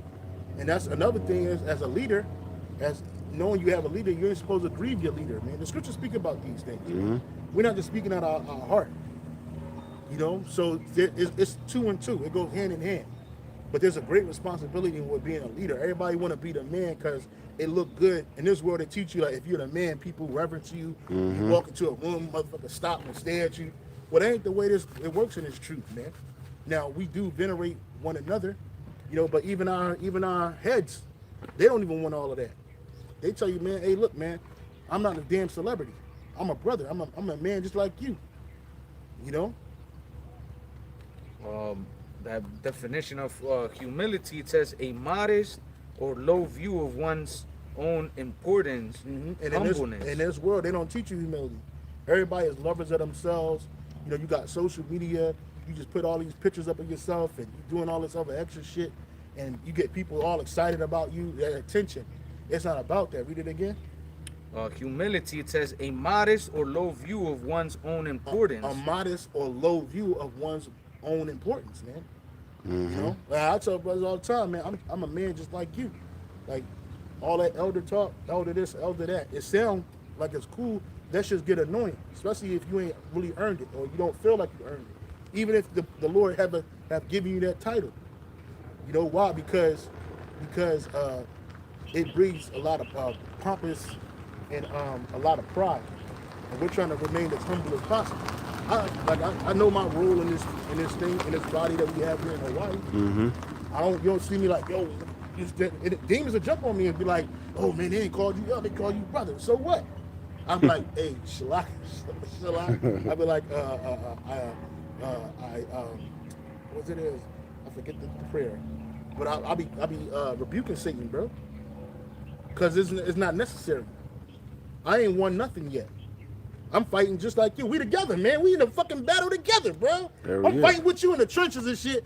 I'm like, yo, you love me. What the fuck, nigga? If you don't turn around and put your fucking weapon down range, bro. You know what I'm saying? We in the fight together. When we get in the kingdom, when we get saved, Lord, when we part of the elect, hey, then all of that will come. All that admiration and all that great adulation and respect, that's gonna come with all of that. You know, but even still, brothers ain't gonna be like, yo, man, I'm over here, you over there. Nah, man, we gonna be cool. We all one. We all working for the same penny. But that doesn't mean that on the same hand too, that don't mean you brothers disrespect that man that's over you too. That's right. You know, don't be like, just because brothers be showing that humility, don't exploit that humility, because you get guys that do that think that humility is a weakness, and in reality, it's a strength. You see what happened with Moses' sister and his brother when they disrespected Moses, man. Particularly Miriam, her ass, that bitch. You know what I'm saying? And that bitch, she was out of order. That bitch got out of order, and the Lord put her in place. Checked her. He checked her quick, right then and there, made her a white woman. And she ain't like that shit. She ain't like it at all. And she had to stay outside the camp for 7 whole days by herself in that wilderness is all. It wasn't no street lights back then. She ain't had no protection on her. That's right. But because the Lord heard Aaron and Moses' prayer for their sister, hey, the Lord had mercy on her. Right. You know, but hey, you don't disrespect the Lord's men. You got a lot of you people out here disrespecting the Lord's men. Your women of the Lord, men of the Lord, you over here treating them like they ain't shit. All because you all fucked up in your emotions. You don't want him to have another woman. He can't have something on the side. There ain't no excuse. You think the Lord gonna look at you and be like, you know what, my daughter, you were right. He should know, bitch. You're gonna get punished. Chastised. You're gonna get chastised and you're gonna get beat with your pants off. You ever had a butt that get beaten? I have, many of them, and they hurt. You okay? So I'm telling you, ain't gonna be no clothes on that ass. You gonna pay for that. Y'all think it's a game. You think you keep playing. Mm-hmm. You keep playing. Here it is. The Lord had mercy on you and gave you a man of the Lord, a man after his own heart, and you just take him and abuse him. You use him. You misuse him. Yep. You know what I'm saying? No, you're going to have to pay for that shit, motherfucker. That's right. Yep. Can I say this real quick? And chastisement is not nothing new. Israelites been getting chastised. This Deuteronomy been getting chastised. Deuteronomy 22, verse 18. And the elders of that city shall take that man and chastise him. Now the NLT says the elders must then take the man and punish him. And in verse 19, they must also fine him 100 pieces of silver. Well, I don't know what that law is. You got to read up. Oh, yeah. I don't want you to read that out of context. Okay. Sundry laws. It's under. It says, thou shalt not see thy brother's ox or his sheep go astray, and hide thyself from them. Thou shalt in any case bring them again unto thy brother. Yeah, so when the brother's sheep is going off or ox is going off, and you see it go off, you ain't supposed to be like, oh, that's his shit. I ain't worried about that. You just sit your ass in the house. No, you supposed to go get that ox and return it to your brother, whether he asks or not. Go ahead. I was going to see what sundry. You know what sundry means? No, just keep reading, bro. Just keep reading. Verse 2, and if thy brother be not nigh unto thee, or if thou know him not, then thou shalt bring it unto thine own house. Yeah, so if you don't know this man, so let's say the brother is a stranger to you, but he's still a fellow Israelite. You're supposed to bring that ox into your crib, hold on to it until that man come around asking for it, and then you're supposed to give it to him. Yep, that's what it says. Take it and put it into your own fold. Like, oh yeah, I got me an extra ox, nigga. I'm good. I'm gonna eat good this year. Yeah, that's what they say as well. Finders keepers, losers weepers. Yeah, I'm saying that's wicked, nigga. Yeah. Go ahead, brother. It says, and it shall be with thee until thy brother seek after it, and thou shalt restore it to him again. Yeah, you're supposed to give it up. Verse 3, in like manner thou shalt do because really with his ass. Stealing. Yeah, that's stealing. Let's go back to stealing. Yeah. Hey, you can take your ox and you can replace that with anything. Hey, this brother might leave his wallet at my crib. Well, I'm supposed to go through his fucking wallet. His brother, like, he need his fucking wallet and shit. He got his last bit of money up in there or whatever. Yep, and I'm like, I'm just sitting there. But niggas do that. Hell you yeah, ever be around niggas? Hell yeah, niggas will do that. And then you over here look. The nigga will help you look for some shit you looking for. Niggas ain't right, man. You know what I'm saying? I had people tell me like, oh yeah, it was this other dude. Yeah, lying. Like, you know what I'm saying? Yeah. And the whole time, them niggas gonna bust it down in the room, or he can't wait till you bust it down. Counting your shit. That's wicked. You ain't supposed to do that, bro. Yeah. If a brother leaves something, hey brother, you left this over. Here, this is yours, bro. That's right. Go ahead, bro. Verse 3, in like manner shalt thou do with his ass, and so shalt thou do with his raiment, and with all lost his clothes, his shirt. Yep. Because you get Jake doing that too. Jake be like, he might be drunk, leaving in a hurry and shit, and then he realized the next day, oh shit, man, I lost this. I left this. Last time I saw it was at your house, brother. And did you got it? And you be like, no, man, I ain't got it. Then it's in the closet. And then y'all at a party, you wearing that shit like it's cool.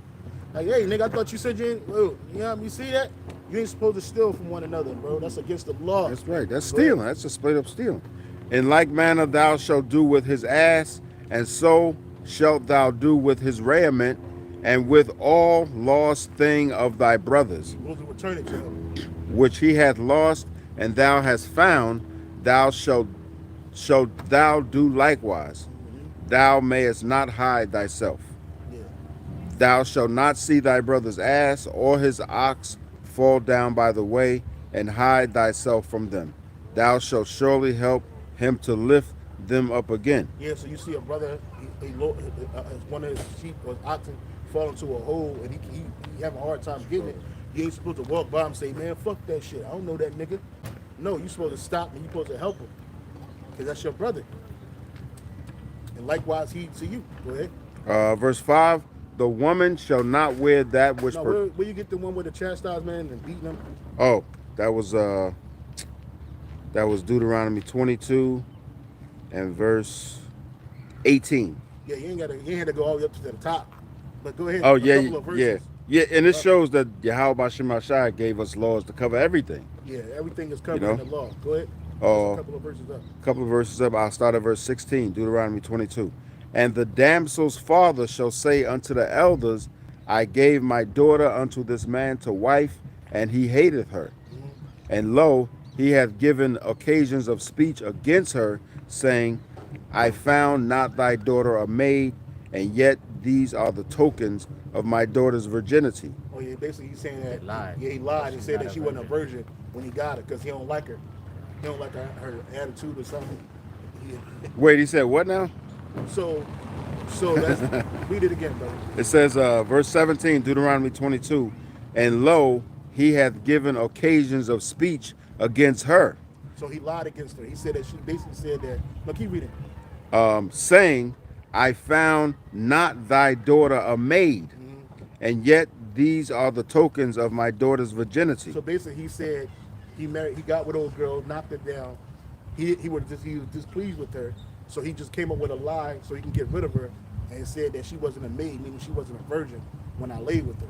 But then the father got the token of the evidence, the blood on the sheet when the hymen got broken, that she was a virgin.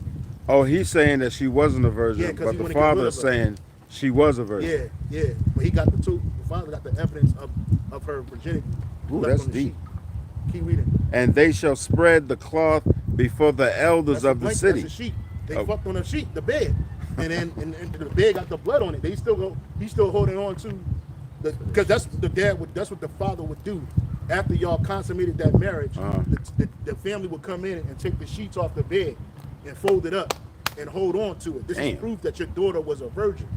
So what happened was, if you, like this nigga, just up and said, yo man, I'm tired of this bitch, man. I gotta do something about this hoe. Man, fuck that.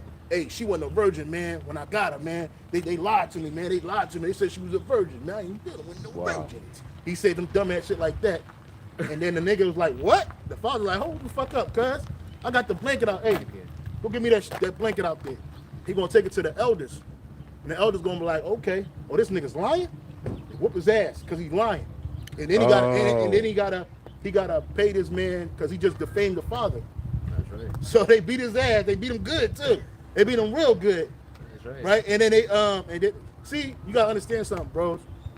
In the ancient world, we didn't have policemen. We didn't have courthouses. We had judges amongst ourselves. We had to judge amongst ourselves. That's why even Paul said about those Corinthians, because what the Corinthians was doing, they was taking each other to court to the Romans. Whenever something got wrong, they had an out between each other. Right. Instead of fixing the problem amongst themselves, they would go to Esau. And Paul was like, "What the fuck?" They said, you don't do no shit like that." That's what he said. No, you're not. You shall judge angels. Yeah. How much more are you not able to judge a matter amongst yourselves? See, in the ancient world, again, we didn't have no police officers. We didn't have no court system. Where we had a system, but it wasn't what you see today. Like, if I got to out with you, right? Say me and you had a contract, and I broke the contract. You ain't supposed to go to court, and you ain't supposed to take me to court and be like, yo. Yeah, that's right. Yeah. Exactly what we doing. That's right. That's exactly what we're doing. So you ain't supposed to take. I'm not supposed to. Civil court. Yeah, it's a civil court. First of all, you're supposed to be able to talk to me. Right. Right. You're supposed to be able to come to me, and I'm supposed to be able to receive it. I broke the contract. I need to pay you. I owe you. That's us judging amongst each other. But in this world, they teach you to be litigious. Go to the court because it's a hook. It costs money either way. You take somebody to court, everybody got to pay. So it's going to help the court system get paid, and then you may or may not get your restitution. That's right. You see? But in reality, we're supposed to be able to resolute one another, or restitute one another, give one another restitution. Right. We are. It's like when I was in the army. They used to always tell us you got to handle things at the lowest level. They didn't like every time somebody had a gripe, you went into the platoon sergeant. Wait, you got a squad leader. And the platoon sergeant gonna ask you, do your squad leader know what's going on? No, he don't know, but I was just saying, I just saw you. No, nigga, you got to take that to him. That's right. And let the squad leader handle that. Because normally it's some shit that you can handle at a low level. And if it's too big, then you bring it to the staff sergeant, which would be the platoon sergeant. Platoon sergeant, he'll bring in the squad leaders, he'll bring you in, and he'll talk about it. And if it's too big for them, then they got to bring it up to the you had the platoon sergeant, and then you had the first sergeant. Mm-hmm. So now we got to go. If it go to top, it's a problem. It's a reason why they call him top. It's a real problem. Because he or she is the first sergeant. His matters or her matters that they have to deal with are way higher than the shit that's going on this low level. That's why they paying you to be a sergeant. Because a nigga owe you $20. Yeah, cause what the fuck? Somebody sold my soul. Yeah, somebody stole my soap. What the fuck? Hey, somebody go get the soldier. What the platoon sergeant gonna tell you? Hey man, who the fuck? What? Hey, do you got money for soap? Oh, I ain't no money first. I mean, sorry, I ain't got no money, Staff. Sorry. All right, look, you take money. He might go in his pocket. Hey, go get him some soap. Hey, soldier. Hey, this is soap. When you get paid again on the 15th, hey, on the 15th, I need you to bring in 2 weeks worth of fucking soap. So I make sure you got some soap to wash your damn clothes. I seen it, bro. I've been I was in the military a long time, bro. I know how it go. So likewise, that's what we were supposed to do. Let's keep on reading. We were supposed to judge amongst each other. We had elders amongst us that were like the judges. They were men of understanding. They weren't just regular niggas. No, they were men of understanding and of high nobility amongst our people. Mm-hmm. But then eventually niggas start manipulating that shit and it just got fucked up. Yep. Now you niggas go straight to Esau and you ain't supposed to do that. Let's keep reading. Verse 18, Deuteronomy 22, and the elders of that city shall take that man and chastise him. Yeah, so they supposed to whoop his ass. Go ahead. And they shall immerse, I guess that means to fine, and they shall immerse him in 100 shekels of silver and give them unto the father of the damsel, because he has brought up an evil name upon a virgin of Israel. So he brought shame to her. He not only did he bring shame to that virgin, but he brought it to her house. Today's day and age, defamation of character. Yeah, defamation of character. That's right. And then what happens? You got to pay for that. Hell yeah. That's why, like Nate, like Apostle Gabar always tell Nate, lucky that we're not litigious people, man, because all the slander that Nate had put against us, he could be sued for that and found liable if it be the Lord's will. Especially that grape thing. All that grape shit talking about we graping. You can't just walk around and put that on people. Women do it to men all the time, and sometimes those women, they get found guilty and they gotta pay for that shit. Like they had a story of this one white bitch, this Italian bitch. She had a BBC train ran on her in college, but then she liked some dude, and she didn't want the dude to find out what happened. So she claimed that these athletes raped her, and they got kicked out of college. They lost their scholarships, Damn. And they had to go to court, and they had to get lawyers. They come to find out this bitch was lying the whole time. She lied. It came out she lied, and she went to jail for a couple years for what? Perjury, man. Damn. And filing a false police report. But the damage had already been done, all because she was like some dude. Who the fuck is this nigga that you liked so much because she didn't want to be looked at as a hoe? But you a hoe, bitch. And everybody know, bitch. But you see, but that's called testifying falsely. And in the ancient world, you had to have testicles to testify. Women were not allowed to testify. That's why what happened with Susanna. She's about to get stoned because they lied and said that she freaked off with these two dudes because these niggas were so enthralled with her that they knew they couldn't have her, so they lied. And then what happened? The Lord had to raise Daniel up, and Daniel was a young man, right? This is prior to the Babylonian captivity happening. But Daniel was a young man, and the Spirit of the Lord jumped on him to assess the situation. And he saw that he found out, oh, these niggas is lying. So what happened? They got put to death. They tried to get her put to death because she didn't want to fuck with them. They end up dying. Wow. You see, but we did that. We were allowed to do that. But we can't do that in this world because we're not sovereign. But we in this truth, we can do that. Hey, we don't. We have matters with brothers. We ain't taking brothers to court. We're gonna let Yahweh Bashim Abishai deal with it, and he always deal with it. We deal with it amongst each other first. First, it'd be the two of us or the three of us, and if we can't get it, then we're gonna call Elder Mwatazak. He our regional head, If he can't handle it, he gonna call one of the bishop elders.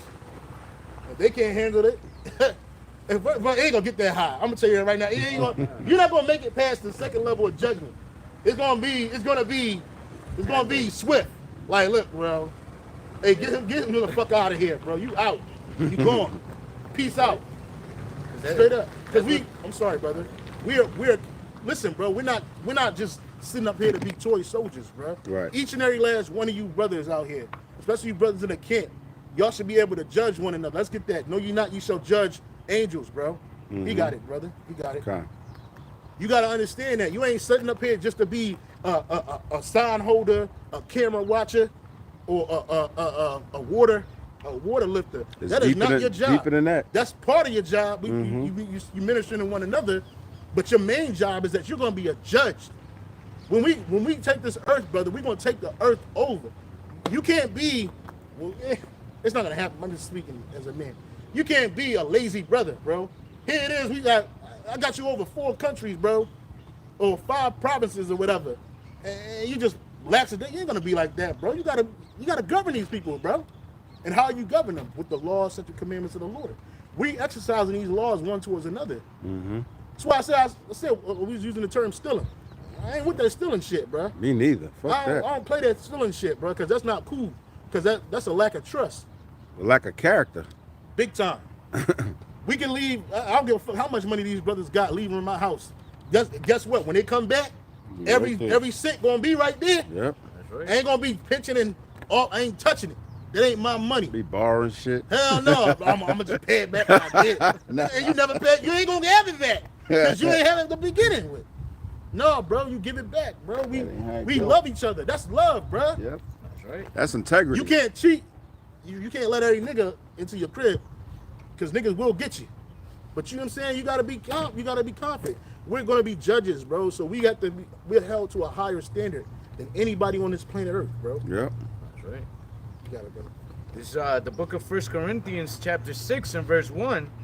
It says, or dare any of you having a matter against another go to law before the unjust and not before the saints? Yeah, the unjust is these Edomites, these heathen nations, particularly these Edomites.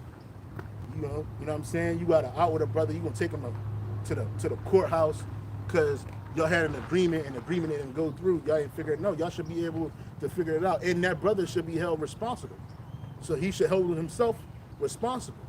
If you fucked up, if you a true brother, if you just a nigga, you ain't gonna give a fuck and you gonna get put out, and the Lord's gonna deal with you, nigga. Yep. But In the NOT it says, when one of you has a dispute with another believer, how dare you file a lawsuit? how dare you file a lawsuit? Go ahead. And ask a secular court to decide the matter instead of taking it to the other believers. Right, and who will be the other believers? The body. That's right. You got brothers that's in the body. And because sometimes too, a brother might be simple, and then you'll get cussed out too. Yeah, this man will get corrected, but you're gonna get cussed out for being stupid too. Hey, brother, I've seen it. I've heard it. Hey, the apostles don't play, bro. Like, they don't mince words. Hey, brother, you stupid for letting you. Why you let them do that to you, bro? They don't fucking let that shit happen again. Okay? And that brother, he's gonna get dealt with, but you're gonna get dealt with too. It's always a two-edged. Judgment is a two-edged sword. It's not a one-way sword. Nobody's innocent in anything. You had to see certain signs of things that was happening, and if you were so ignorant to see that, then maybe we gotta question your authority. Hey, what the fuck is wrong with you? That's right. You know what I'm saying? I took my black ass to Brazil. I got my ass handed to me, bro. I was sick and crying. I was like, what the fuck you doing in Brazil? What the fuck you down there? You live all the way in fucking Hawaii. What the fuck you doing over there? Because they was simple-minded. Yeah. In this world they teach you that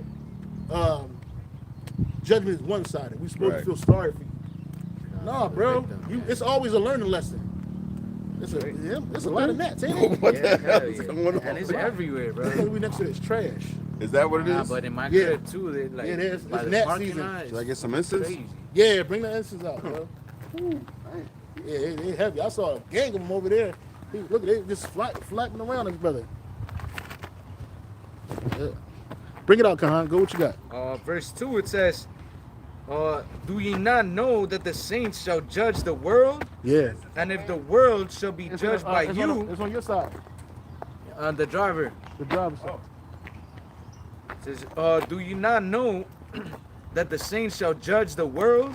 And if the world shall be judged by you, are you unworthy to judge the smallest matters?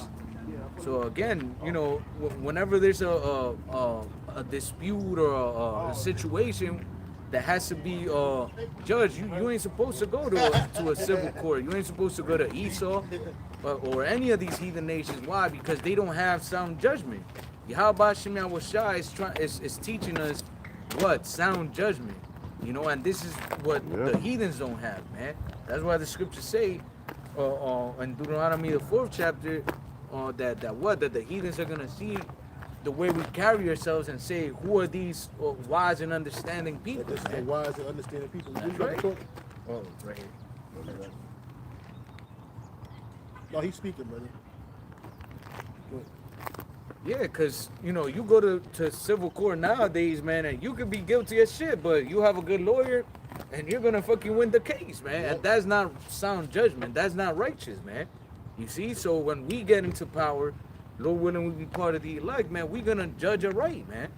Nobody's going to be able to buy off one of the judges of Israel, man. Nobody. Yeah. You a heathen, you commit a crime, hey, you got to pay for it, man. Yeah, ain't going to be no huckster, slick-ass lawyers in the kingdom of heaven that know the law to the point where they can exploit the law. That's right. No, it is what it is. If you committed adultery, you're going to get put to death. It ain't going to be no more mercy, no more grace. After Yahweh Shai come back, even the rebels of our people, they're going to be put out. And they're going to be like, well, why is that happening? Why is it so swift? Because there's no more grace. No more mercy. You adulterer, you're getting put to death. Okay? You a fornicator, you a spiritual fornicator, you getting put to death. If you eat abominable foods, you're gonna get sick and die. Cause you know better. It's like here in Esau's kingdom, man, you have an Edomite kill a bunch of people and then just say, oh well, you know, I'm mentally ill and shit. And get off and get a house arrest or get a light sentence, man. Or go to the insane asylum. That's right. No, man. What's it called? When you plead insanity. Yeah. Ain't no pleading insanity in the eyes of the Lord, nigga. You kill. We don't care about your mitigating circumstances. What led you to having to kill somebody? Well, my uncle used to touch me, so now I want to touch other people. Nah, nigga, you getting put to death. There ain't gonna be no court systems in our kingdom, bro. Ain't gonna be no prisons either. You're going to be held in ward for a short amount of time, and then you're going to get your judgment. That's right, because what that type of system that we have now does is what? It rusts judgment. Yeah, it rusts judgment, and then wicked people don't see it, like they don't think, like real wicked people don't see like, damn, if I kill somebody, I'm gonna just be in prison forever. Like, nah, they'll be like, damn, if I kill somebody, I got enough money to pay a good lawyer. Yep. You know, I could get away with this. I could get house arrest. Fuck it, I could still live my life and, you know, fuck it. I don't like this dude. I'm gonna just fucking kill him and I'll get my lawyer. That's how these rich Edomites think, man. Like, they get a lawyer. Their God is their money. That's right. So if you got enough money and influence in this world, they'll rest judgment for you. Like that one dude, we always bring him out. The dude that was the scion for one of for the DuPont family in Delaware. He molested his children. He committed sodomy with his son. That's death. That's called homosexuality. And he sodomized his own daughter. Guess what? You had sex with your daughter. The penalty for that is death, right? So he did that, but instead of them putting him in prison, and for the least thing they could have did was imprison him. The Edomite judge, said that he wouldn't fare well in prison. So they put him on probation, and they told him he had to be a sex offender. But what happened? He never registered, and he never went to the probation. They just let it go. He ain't had nothing else about it. He wasn't in the news. He didn't do no hardcore time. Because the last DuPont they put in prison put a mockery on them, and he had killed somebody. You ever see that movie called Fox Chaser? It's a dude, one of the DuPonts. He was a DuPont heir, very wealthy. And they made a movie called Fox Chaser about it with Steve Carell played in it. And yeah. So he put to prison. He died supposedly he died in prison. Mm. But he went to prison he was a homosexual and he was a murderer. So they let him go. But then when the next plot came up, they made sure to put that shit, sweep that shit underneath the rug. So they rest judgment here for the wealthy, for the rich. In our kingdom, it don't matter if you're wealthy, rich, or poor, which none of our people are going to commit iniquity and sin. But you other nations, it don't matter if you got money or not. You getting fucked up, nigga. You getting judged to the maximum penalty. You got murderers, serial killers out here doing 3 and 4 triple life sentences. What kind of shit is that, bro? That's wicked judgment. A person like that supposed to be put to death. That's right. You got men out here. You got men that they got something called a crime of passion. They caught their woman in the act of adultery, and then they put her to death and the man to death. And he had to go to prison. And in reality, he's supposed to be free. That's right. Because he did what the law of the Lord said. But see here, they get Psalms 50 and 16, Ariel. Okay. And here they hate the law of the Lord. They disdain the words of the Heavenly Father. And even though they disdain it so much, they'll have you swear in on a Bible. They swear in their warlocks on a Bible. They profane the word of the Lord in the name of the Heavenly Father and His Son by sacrificing on the words of the Lord. Go ahead and bring it out. Psalm 50 verse 16. Start at 16. Go ahead. But unto the wicked the Most High saith, what hast thou to do to declare my statutes? Yeah, and the wicked is Esau, Edom. And he declared the Lord's statutes by claiming that he's the Lord's people, claiming that he follows the Bible. Did they not say that America is a Christian country or a Christian nation? Did not President Reagan deem, I think 1985 or 86, one of those the year of the Bible? Right? He was a so-called avid Bible reader, but they skip over all of this. Right? Keep reading.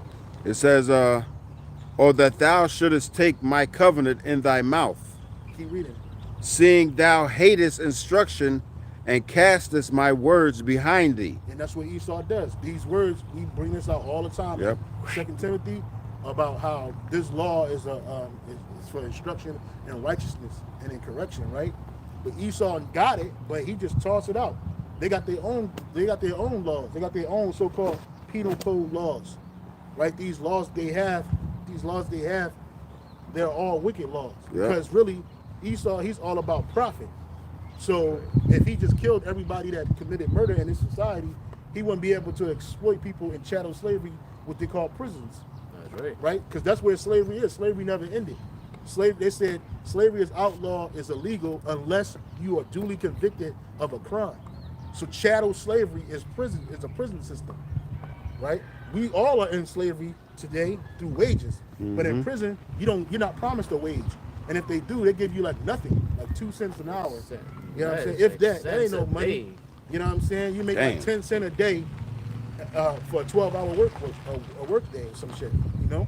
And they say, oh, well, we're giving you skills.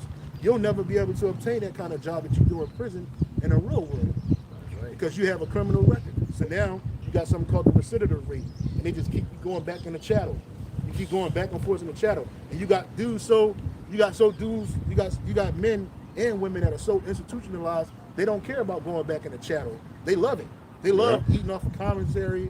They love fighting in the prison. They love committing abominations because when they inside those prison walls, all they're doing is doing the same shit they was doing on the outside. Basically. If you were extorting men on the outside, you're doing it on the inside. You were a homosexual on the outside, you're doing it on the inside. If you were a murderer on the outside, you're doing the same. These niggas, it's so crazy that these niggas catch a case in prison and they don't even get half the time that they would if they commit those same crimes on the streets. So you got niggas killing each other in prison, catching a body in prison, a whole fucking body in prison, and a nigga might get like 5 or 6 extra years. Or 1 extra year on his prison sentence. You done stabbed up another man, you done committed assault with a deadly weapon. So those prison houses, they're not set up for righteousness. They're set up in wickedness. For profit, yeah. For nothing but profit. Like the scriptures say, there is nothing more wicked than a covetous man. A covetous man. Yep. And Esau is that man. He is that covetous man. That was it on that? Yeah. What you got now? Back in Corinthians? Mm-hmm. Yeah, back in 1 Corinthians chapter 1, Salakia, 1 Corinthians chapter 6 and verse 2. It says, "Do ye not know that the saints shall judge the world?" Yep, we're going to judge the whole earth. We're going to judge the world of Israel first, and we're going to judge the whole earth. And if the world shall be judged by you, are ye unworthy to judge the smallest matters? Yeah, and that was a symbol of that when they were taking each other to civil court. That's a small matter, but you taking your own brother to the fucking heathen to decide your cause. Go ahead. Know ye not that we shall judge angels? Yeah, we're going to judge angels, bro. And judging angels don't mean that we putting them you going to hell, you going to heaven. No, we're going to tell angels what to do. We're going to have that kind of power. Us, Lord, when we part of the elect, the angels won't, and there's innumerable amounts of angels. They're going to be at our beckoning call, like they're at Satan's beckoning call. That's right. You know what I'm saying? Even these Edomites, they got angels at their beckoning call right now. When they do all those seances and those sacrifices and witchcraft, they're dealing with angels on the left-hand side. And then with angels on the left-hand side going out committing acts of wickedness via what they asked for. That's right. According to their sacrifice. Wow. Right? So in our kingdom, we're going to have control over the angels on the right-hand side and the left-hand side. That's how powerful we're going to be. Even Satan's going to be at our beckoning call. That's right. You know, and that's our brother on the left-hand side. Mm-hmm. Gabriel, Michael, Raphael, all of them, they're gonna be on our beckoning call. It ain't like they ain't gonna be slaves, but they're like, hey, the brother, hey, we got this to do. Hey, this nation right here, they didn't want to come up. They didn't want to send no delegates up to they didn't want to send no delegates up to Jerusalem as they were told. Oh, okay, no problem. Go ahead and put a famine on them. And it ain't gonna be nothing. It's gonna be just like the scripture says, there'll be spirits poured out. What is it? Created for vengeance? Yeah, created for vengeance. That be ready to what? Pour out. Go bring it out. Ecclesiastes. Bring it out. Yep, bring Ecclesiastes chapter 39 and verse 28. It starts at Ecclesiasticus, or the book of Sirach, chapter 39. You know, because even verse 28. Certain judgments, like, we're not gonna be, like our people, Israel, we're not gonna have to go to these heathen cities and execute the judgment. That's why the angels are there. Even today, we see judgment happening, and you don't see people actually executing the judgment. I mean, some of them, yeah, but there's judgments that happen that, hey, a dude could just be walking by and a fucking rock fell and boom, you dead. I saw the thumbnail the brothers that posted up in the campaign share. It was a Jake dropping his mom's to somewhere, and a fucking wrench came out of nowhere and went through the windshield and killed her while he was driving. Put her to death. Lord gave that chick a wrench to the face. That's judgment, bro. I know when the World Trade Center, them two buildings fell, there's a capture, might be on YouTube, might not be, of when the buildings were falling. There's the form of an angel in the midst of it all. So that was one time you can see him. Ecclesiastes chapter 39 verse 28, there be spirits that are created for vengeance, which in their fury lay on sore strokes.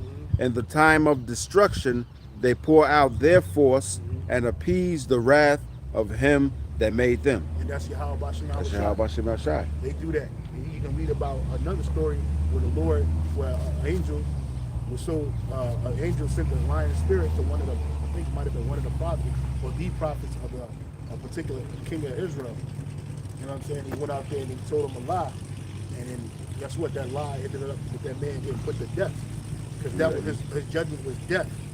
So the Lord was trying to figure out, what should I do? And one angel said I should do this, another angel said I should do that. And another angel said, look, I'll be a lion spirit in the mouth of the prophets. And that's what he was. Told him to go out to a battle, and he's gonna win it, he's gonna come back. And Malachi, I think it was Malachi or Michael, one of them told him, nah, nigga, if you come back, I ain't gonna be the word of the Lord is not for sure. It's not sure. Roughly paraphrasing.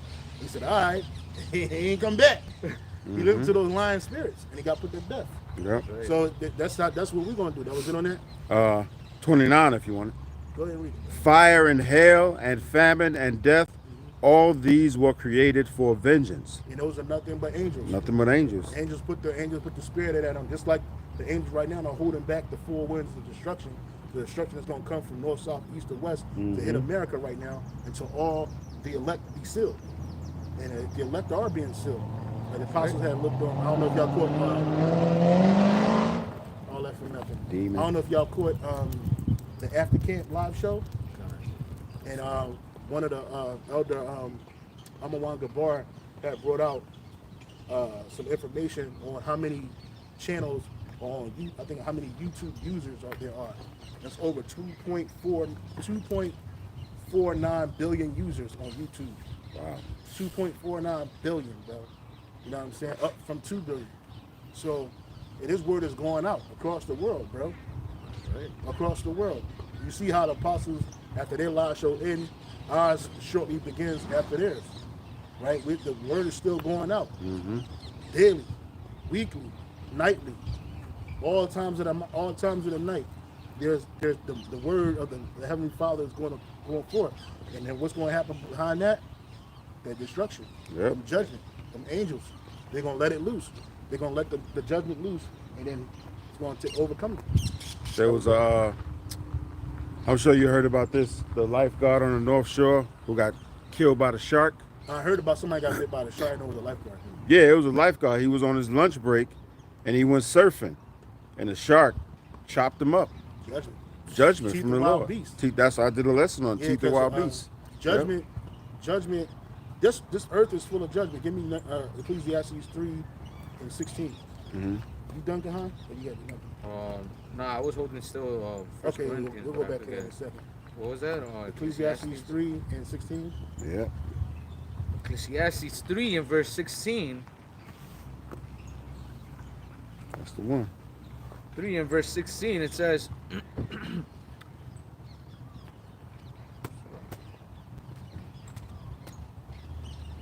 Ecclesiastes 3 and verse 16, it says, and moreover, I saw under the sun the place of judgment, that wickedness was there, and the place of righteousness, that iniquity was there. And that's where we at. This is earth. That's it where ain't we just at. Israelites getting judged. We getting the brunt. We getting the brink. Sorry, we getting the brunt of the judgment. Like meaning Yahweh Shema Shai is directly dealing with us, but that doesn't excuse these other nations. They're getting judged too. They right? get They get daily. judged every day. Every day. They die. They get sick. Yeah. They fall off. They get out. Some of them get better, live better. Yeah. You know, longer lives for whatever reason. But like that dude that was surfing, it was his time to go. It's time I to saw go. a video of this Jake chick. She was dancing on her head. She was dancing on her head. She was in the middle of her mirth. She was dancing on her head and shit. And then she did a move, and her body went forward, and her neck went the opposite way, and it broke her neck, and she was like this. She was dead. She just died right there, right on camera. I had to turn her head. I couldn't even tell her. Even last night, that nigga Fat Man Scoop. Oh, yeah. He passed away on the stage last night. He ain't the only one. I remember the year before, or it might be 2 years before, this Houston rapper named Big Pokey, he was rapping on a microphone. Yep, I remember And he that. took his last breath right there on the mic. He was like, as I'm saying. And his body was hit the drink. And that nigga Fat Man Scoop was just partying. Yeah. He was like he was in a super spirit of mirth. Be quiet, make some noise, be quiet. And the Lord said, nigga, you be quiet. Boop. And it took his spirit. And I They saw say he died at the hospital, but I believe he died right there on the stage. He was like, I was ready to party. He was ready to party. Make some. and I think it was him. I think it was him. I saw an interview this morning from one of those guys who be interviewing rappers, and he said that dude, what was his name? Big what? Fat Man Scoop. Fat Man Scoop said, "I'm not gonna die. I'm gonna live." Something to that effect. Yeah, who is you, nigga? You Who don't is got the you? power of that. Man's the Lord got the power of life and that's death. right. Not you, nigga. Not you, nigga. This world is full of this judgment, and people don't understand judgment.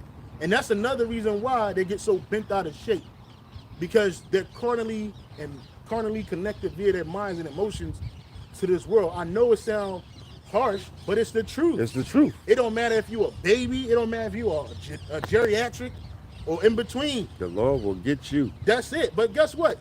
He in a better place now. He on our side now. Fat Man Scoop now. He ain't partying now with the world. He's partying with Yahweh Shai. And he's making noise for the elect. And hey, how many times have we in our lifetime up to now seen that scenario where Jake, usually it's a Jake, says, I'm not going to do this, I'm not going to do that, and then the Lord just take him out. Well, the scripture says that you're supposed after everything you're supposed to say, Lord Lord willing. Lord willing, we gonna do this. Lord willing. That's but right. he wasn't in the spirit of worshiping the Lord. He was in a nigga in the world. And that nigga died right there on the stage. He died doing what he loved. Yelling, making people make noise. Reveling. Hell. You don't know what this Yep. nigga lifestyle was about. That nigga, you could tell he was always, his whole career, he was always morbidly obese. You could tell by the way he was breathing, always breathing. He can make all that noise on a microphone, my nigga, but man. his health was fucked up. We don't know how he was eating. You definitely don't know what he was doing behind closed doors when he wasn't on stage. And that lifestyle. So, if you're in the music industry, you definitely a homosexual.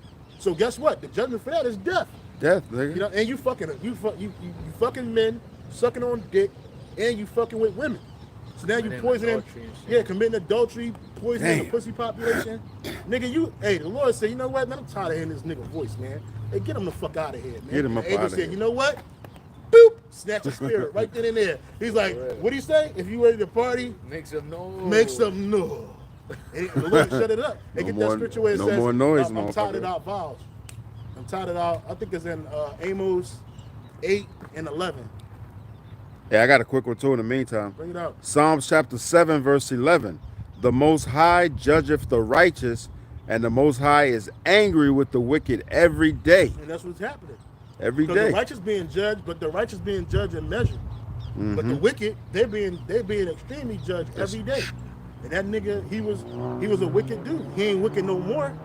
He's standing in the sight of the Lord, of Yahweh, he's at his throne. And he's like, hey, brother, that was your judgment. Okay, go rest. See you in the kingdom. Cool. And he's good now. Because I guarantee you, if you were to go into the spirit world right now and ask Fat Man Scoop if he wanted to come back here, he's going to say, fuck no. Hell no. I do not want to be back there. I thought on stage, man, that shit was whack. Look at that, man. Oh, is it this one? I despise that. Yeah, I despise your feet. Yep, that's it. Amos chapter 5 and 21, it says, I despise your feast days, and I will not smell in your solemn assemblies. Any other sacrifices. It says, That's heavy. no, that was at 23. Oh, 3. Well, Amos 5 and 23, it says, take thou away from me the noise of thy songs, for I will not hear the melody of thy vows. And the Lord wasn't listening to Fat Man Scoop and yelling on the microphone, screaming and hollering, hearing that Hating bullshit. that shit. All that music that he was spewing out was nothing but a demonic incantation. So the Lord killed him in the midst of his ritual. He wasn't nothing but a damn hype man. Yeah, because he more was just like telling, that's anything. all he was. He was just telling niggas that what? Make noise. All my independent girls, make noise. All of something, be quiet. All the broke people, be quiet. So niggas start yelling in riotousness.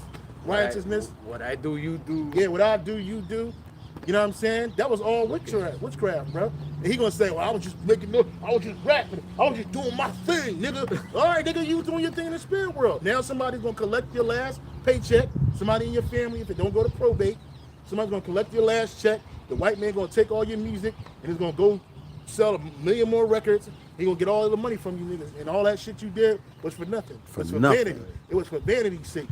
Because the Lord wasn't with it. And get that scripture in 2 Samuel. What was it? 1 Samuel 2 and 6 or 2 Samuel 2 and 6? Jake be going out hard. Yeah. And it happens, man. But guess what? When he come back, he gonna be in his right mind. Yep. And he's in his right mind now. And when he comes back, he don't gotta worry about passing away no more. He gonna live eternally. Yep. The Lord, 1 Samuel 2 verse 6, the Lord Yahweh Shai killeth and maketh alive.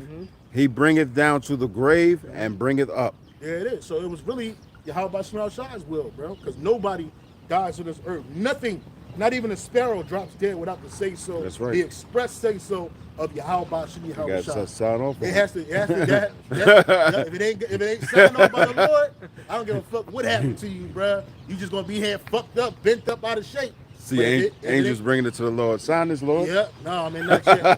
Not yet. That certificate wasn't signed yet. We got scooped up out of here. Yep. The Lord scooped that man up out of here. Yep. You know what I'm saying? All that shit, he was just a wicked nigga. Shrimp eating, strip cocktail eating nigga, drug induced nigga. I always think about that nigga Heavy D. Was it Heavy D? That nigga was a Buddhist. He was a fucking idolater. Was it him that stepped out of his house on so-called Christmas Day and died on the porch? Oh, I don't know. I know he died in the house on the steps. He fell out the steps in the house. I think it was Heavy D. Yeah. You know what? I'll just Google it. That nigga Heavy D dropped dead. Yeah, well, that nigga was a Buddhist. A nigga from Mount Vernon talking about some Buddha and Confucius. Ain't no What? Buddha in the ghetto in Mount Vernon.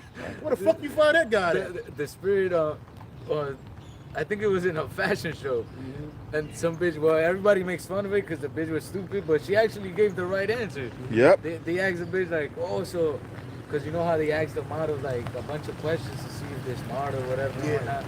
So then they asked this bitch, oh, who is Confucius? And then the bitch said, oh, the guy that created Confuciousness. Confucian? Yep. Confucianness? Well, in Spanish it sounds more funny because like the words are closer. But yeah, that shit is nothing but confusion, all that idolatry and all nothing that but bullshit. confusion. That nigga was a fucking Buddhist. Yep. It says Confused as hell. Salakia Myers. That was his last name. Heavy D. His name was Dennis Myers or Daryl Myers, something like that. What was his first name? I think it was Dennis. Heavy D. Go to Wikipedia. Let's call the nigga Dennis for now. He gone. man, He don't gonna care. lie. He don't matter. Hold on. Yeah, you got it. But yeah, man, and those souls, man, they didn't judge her right. Why? Because they didn't have the Dwight. spirit of the Lord. Dwight. It was Dwight.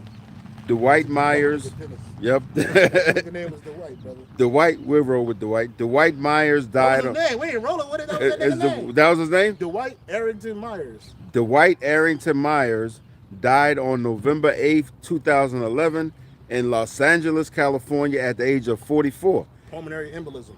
He collapsed outside his home in Beverly Hills and was taken to Cedars-Sinai Medical Center. Yeah, that So- nigga was a Buddhist. So all them niggas, and Fucking really he true, was man. worshiping Buddhism because Buddhism is about prosperity. Prosperity, yeah. So they, if you ever look at anybody that's got mansions out here, you're not even just here in America, even abroad. I look at a lot of mansions throughout the country, the world, and every time I look in the living room, I'm always looking in the background. You'll see a statue of Buddha sitting in the middle of the table. They probably got a shrine Like to a him. little water fountain Yeah, over there in the yep. front or some bullshit. Or that prosperity cat. That cat. Yeah, that's the same thing. That Buddha cat. The Yeah, gold one. yeah. All that shit is idolatry. Yep. Right. Yep. You know what Wow. I'm saying? So that nigga went out like that. But now, he ain't got to worry about it, man. I forget some of his songs, but now that nigga's he dancing in the spirit world. You know what I'm saying? He's gone. You know what I'm saying? Dwight is. Did you say Dwight? His name is Dwight. Dwight Arrington Yeah. Myers. So Dwight Myers. there it Heavy is. D. Heavy D. Heavy D. And that nigga was heavy his whole life. You know what I'm saying? He was heavy his whole life, and he had a pulmonary embolism, man. Fucked up his heart. That's probably what happened with Fat Man Scoop last night. He had a heart attack and died. Yeah. That was an embolism, bro. That wasn't no. He was. You could hear the nigga panting, and the nigga he tried to go around. He tried to shake the death demon off of him. He tried to get next to another man. You know, hope let it pop it off on a DJ, and the DJ just nigga. He's like, ugh. And then he just got up out of here. You saw that nigga neck? Yeah, That nigga had a big old turkey neck. Yeah, he a fat nigga. He was always like that. Yeah. Everybody call nigga Fat Man Scoop. Fat man Yeah, Scoop. nigga Fat Man Scoop, and the nigga died because he wasn't eating right. He wasn't living right. He wasn't eating right. That's why the apostles are getting on all of us about our weight, Yep. about our diet, about exercise. And I'll his be- brothers walking all week long. I'm telling the brother all the way over here. Monday through Sunday. Yeah. What is it? GMS Walking Talk. I gotta get with this brother, I man. was telling the brother. I gotta get with him. I prayed to the Lord, Yahweh Shemashai, to put the spirit on me, to Lord willing do Gmshawaii every day. Bro, it's rough. Yeah. It ain't easy, because I be tired Not sometimes. bad. But I tell the brother, I know as long as I just get out there, then the spirit will take over. Yeah, it's gonna pay off. And that's what's been happening. Yeah, I need You to know? meet you, man. Hey, whenever you want, you more God, you brother. more than welcome. I got plenty of room to the left or the right. Go with it, man. Yep. Go ahead, brother. Back That's to right. Back in 1 Corinthians 6 and verse 3, it says, "Know ye not that we shall judge angels? How much more things that pertain to this life?" Yeah, you should Yeah. be able to judge the things that are happening in this world. Nothing in this world is above Yep. our understanding. We good. Is above our understanding. Because if you're in this truth, it makes things simple, bro. It's not rocket science, bro. It ain't. It ain't rocket science at all. And if we were able to be sovereign and in our right minds, and down here, and we implement these laws and commandments, bro, this world would be peaceful, bro. Absolutely. It wouldn't be about nothing. It wouldn't be about shit. This world that we live in currently, it teaches you to be covetous. It teaches you to be wicked. It teaches you to lust after the flesh. Yep. Because that's what everything is about. The flesh, the lust of the flesh. It's not about the truth of the spirit. It's not about that. But the kingdom to come, our world, Lord willing, part of the elect, that's going to be about righteousness. And it's going to be. It ain't like we're going to be sitting there floating on white clouds. No, we're going to have the best of both worlds. We're going to have the best of the spiritual world as best as the physical world. And we're going to be able to go in between them, too. Yep. You know what I'm saying? And we're going to be able to exercise the laws and commandments that were set up to make this place a paradise. Mm-hmm. Right. Yep. It says, verse 4, it says, if then ye have judgments of things pertaining to this life, set them to judge who are at least esteemed in the church. Yeah, so whether you're the least of the brothers or the highest of the brothers, you should be able to judge amongst yourselves, man. It shouldn't be a bunch of backbiting. It shouldn't be a bunch of secret hate. It shouldn't be a bunch, because those are nothing but demons. Mm-hmm. Demons jump on all of us, but you got to be able to rebuke them. You know what I'm saying? Was it Anya Ga'ar, Athah, Shaitan, Bahashem, Yahweh, Bahashem, Yahweh Shai, Bahashem Rakakadash. That's I rebuke you, Satan, in the name of Yahweh, Bahashem, Yahweh Shai, and the Holy Spirit. Right? Mm-hmm. That's how you say it. When all them demons jump on you, bro, you be thinking ill about them. You know that an evil thought is a sin. So you got an evil thought against your brother, that's a sin. You know what I'm saying? So you got to rebuke that shit. Mm-hmm. You know what I'm saying? So it's like, again, the law, statutes, commandments, they're set up. We'll end it off from that. Give me 1 Timothy 3 and 16. It might be 2 Timothy 3 and 16. I believe it's 1 Timothy. What 1 Timothy 3 and 16 say? No, 2 Timothy 3 and 16. Yep, that's the one. Inspired. 2 Timothy chapter 3 and verse 16 says, all scripture is given by inspiration of the Most High, and is profitable for doctrine, for reproof, for correction, for instruction in righteousness. That the verse 16 of 2 Timothy 3 and 16 in the NLT, it says all scripture is inspired by the Most High and is useful to teach us what is true and to make us realize what is wrong in our lives. It corrects us when we are wrong and teaches us to do what is right. And that's it. The scriptures are set up to teach us, to correct us when we go off, we do something wrong, and it shows us what is right. Right? That's why the Lord said, what? Seek ye the old paths, seek ye, give me Jeremiah 6 and 16. Aria, real quick. This is the book of the prophet Jeremiah, chapter 6 and verse 16. Thus saith the Lord, Yahweh Ba'ashem Yahweh Shai, stand ye in the ways and see and ask for the old paths, where is the good way, and walk therein, and ye shall find rest for your souls. But they said, we will not walk therein. You see? And that's rebellion. The Lord told Jeremiah the prophet to tell them Jakes, them Israelites, hey, turn to the old path, seek ye out the old path, learn ye the good way, search out the good way, roughly paraphrasing. Why he say that? Because at the time they were going off into idolatry. All right? And that was the wrong way. That wasn't the right way. But they said, what? We will not walk that way. That's what 2/3 of our people are saying. They don't want to be corrected by the law of the Lord. They don't want to reverence Yahweh Shai. They don't want it. They don't want the old way. They want the new way. They want the new thing. They want the lie. Well, they don't realize it's going to get you destroyed. Yeah, they're talking about prosperity. You want the true way to prosperity is this, man. This word. Real prosperity. Hey, come around here, Ariel. That was it. Verse 17, it says, 2 Timothy 3 and 17, it says, that the man of the Most High may be perfect, thoroughly furnished unto all good works. And that's what you ought to be in this shoot. This is what we're going to see you guys next week, Lord willing. And you all praise, honor, and glory to Yahweh, Ba'ashem, Yahweh Shai, Ba'ashem, Rakakadash. Double honor to the apostles. Shalom to the elect. Shalom.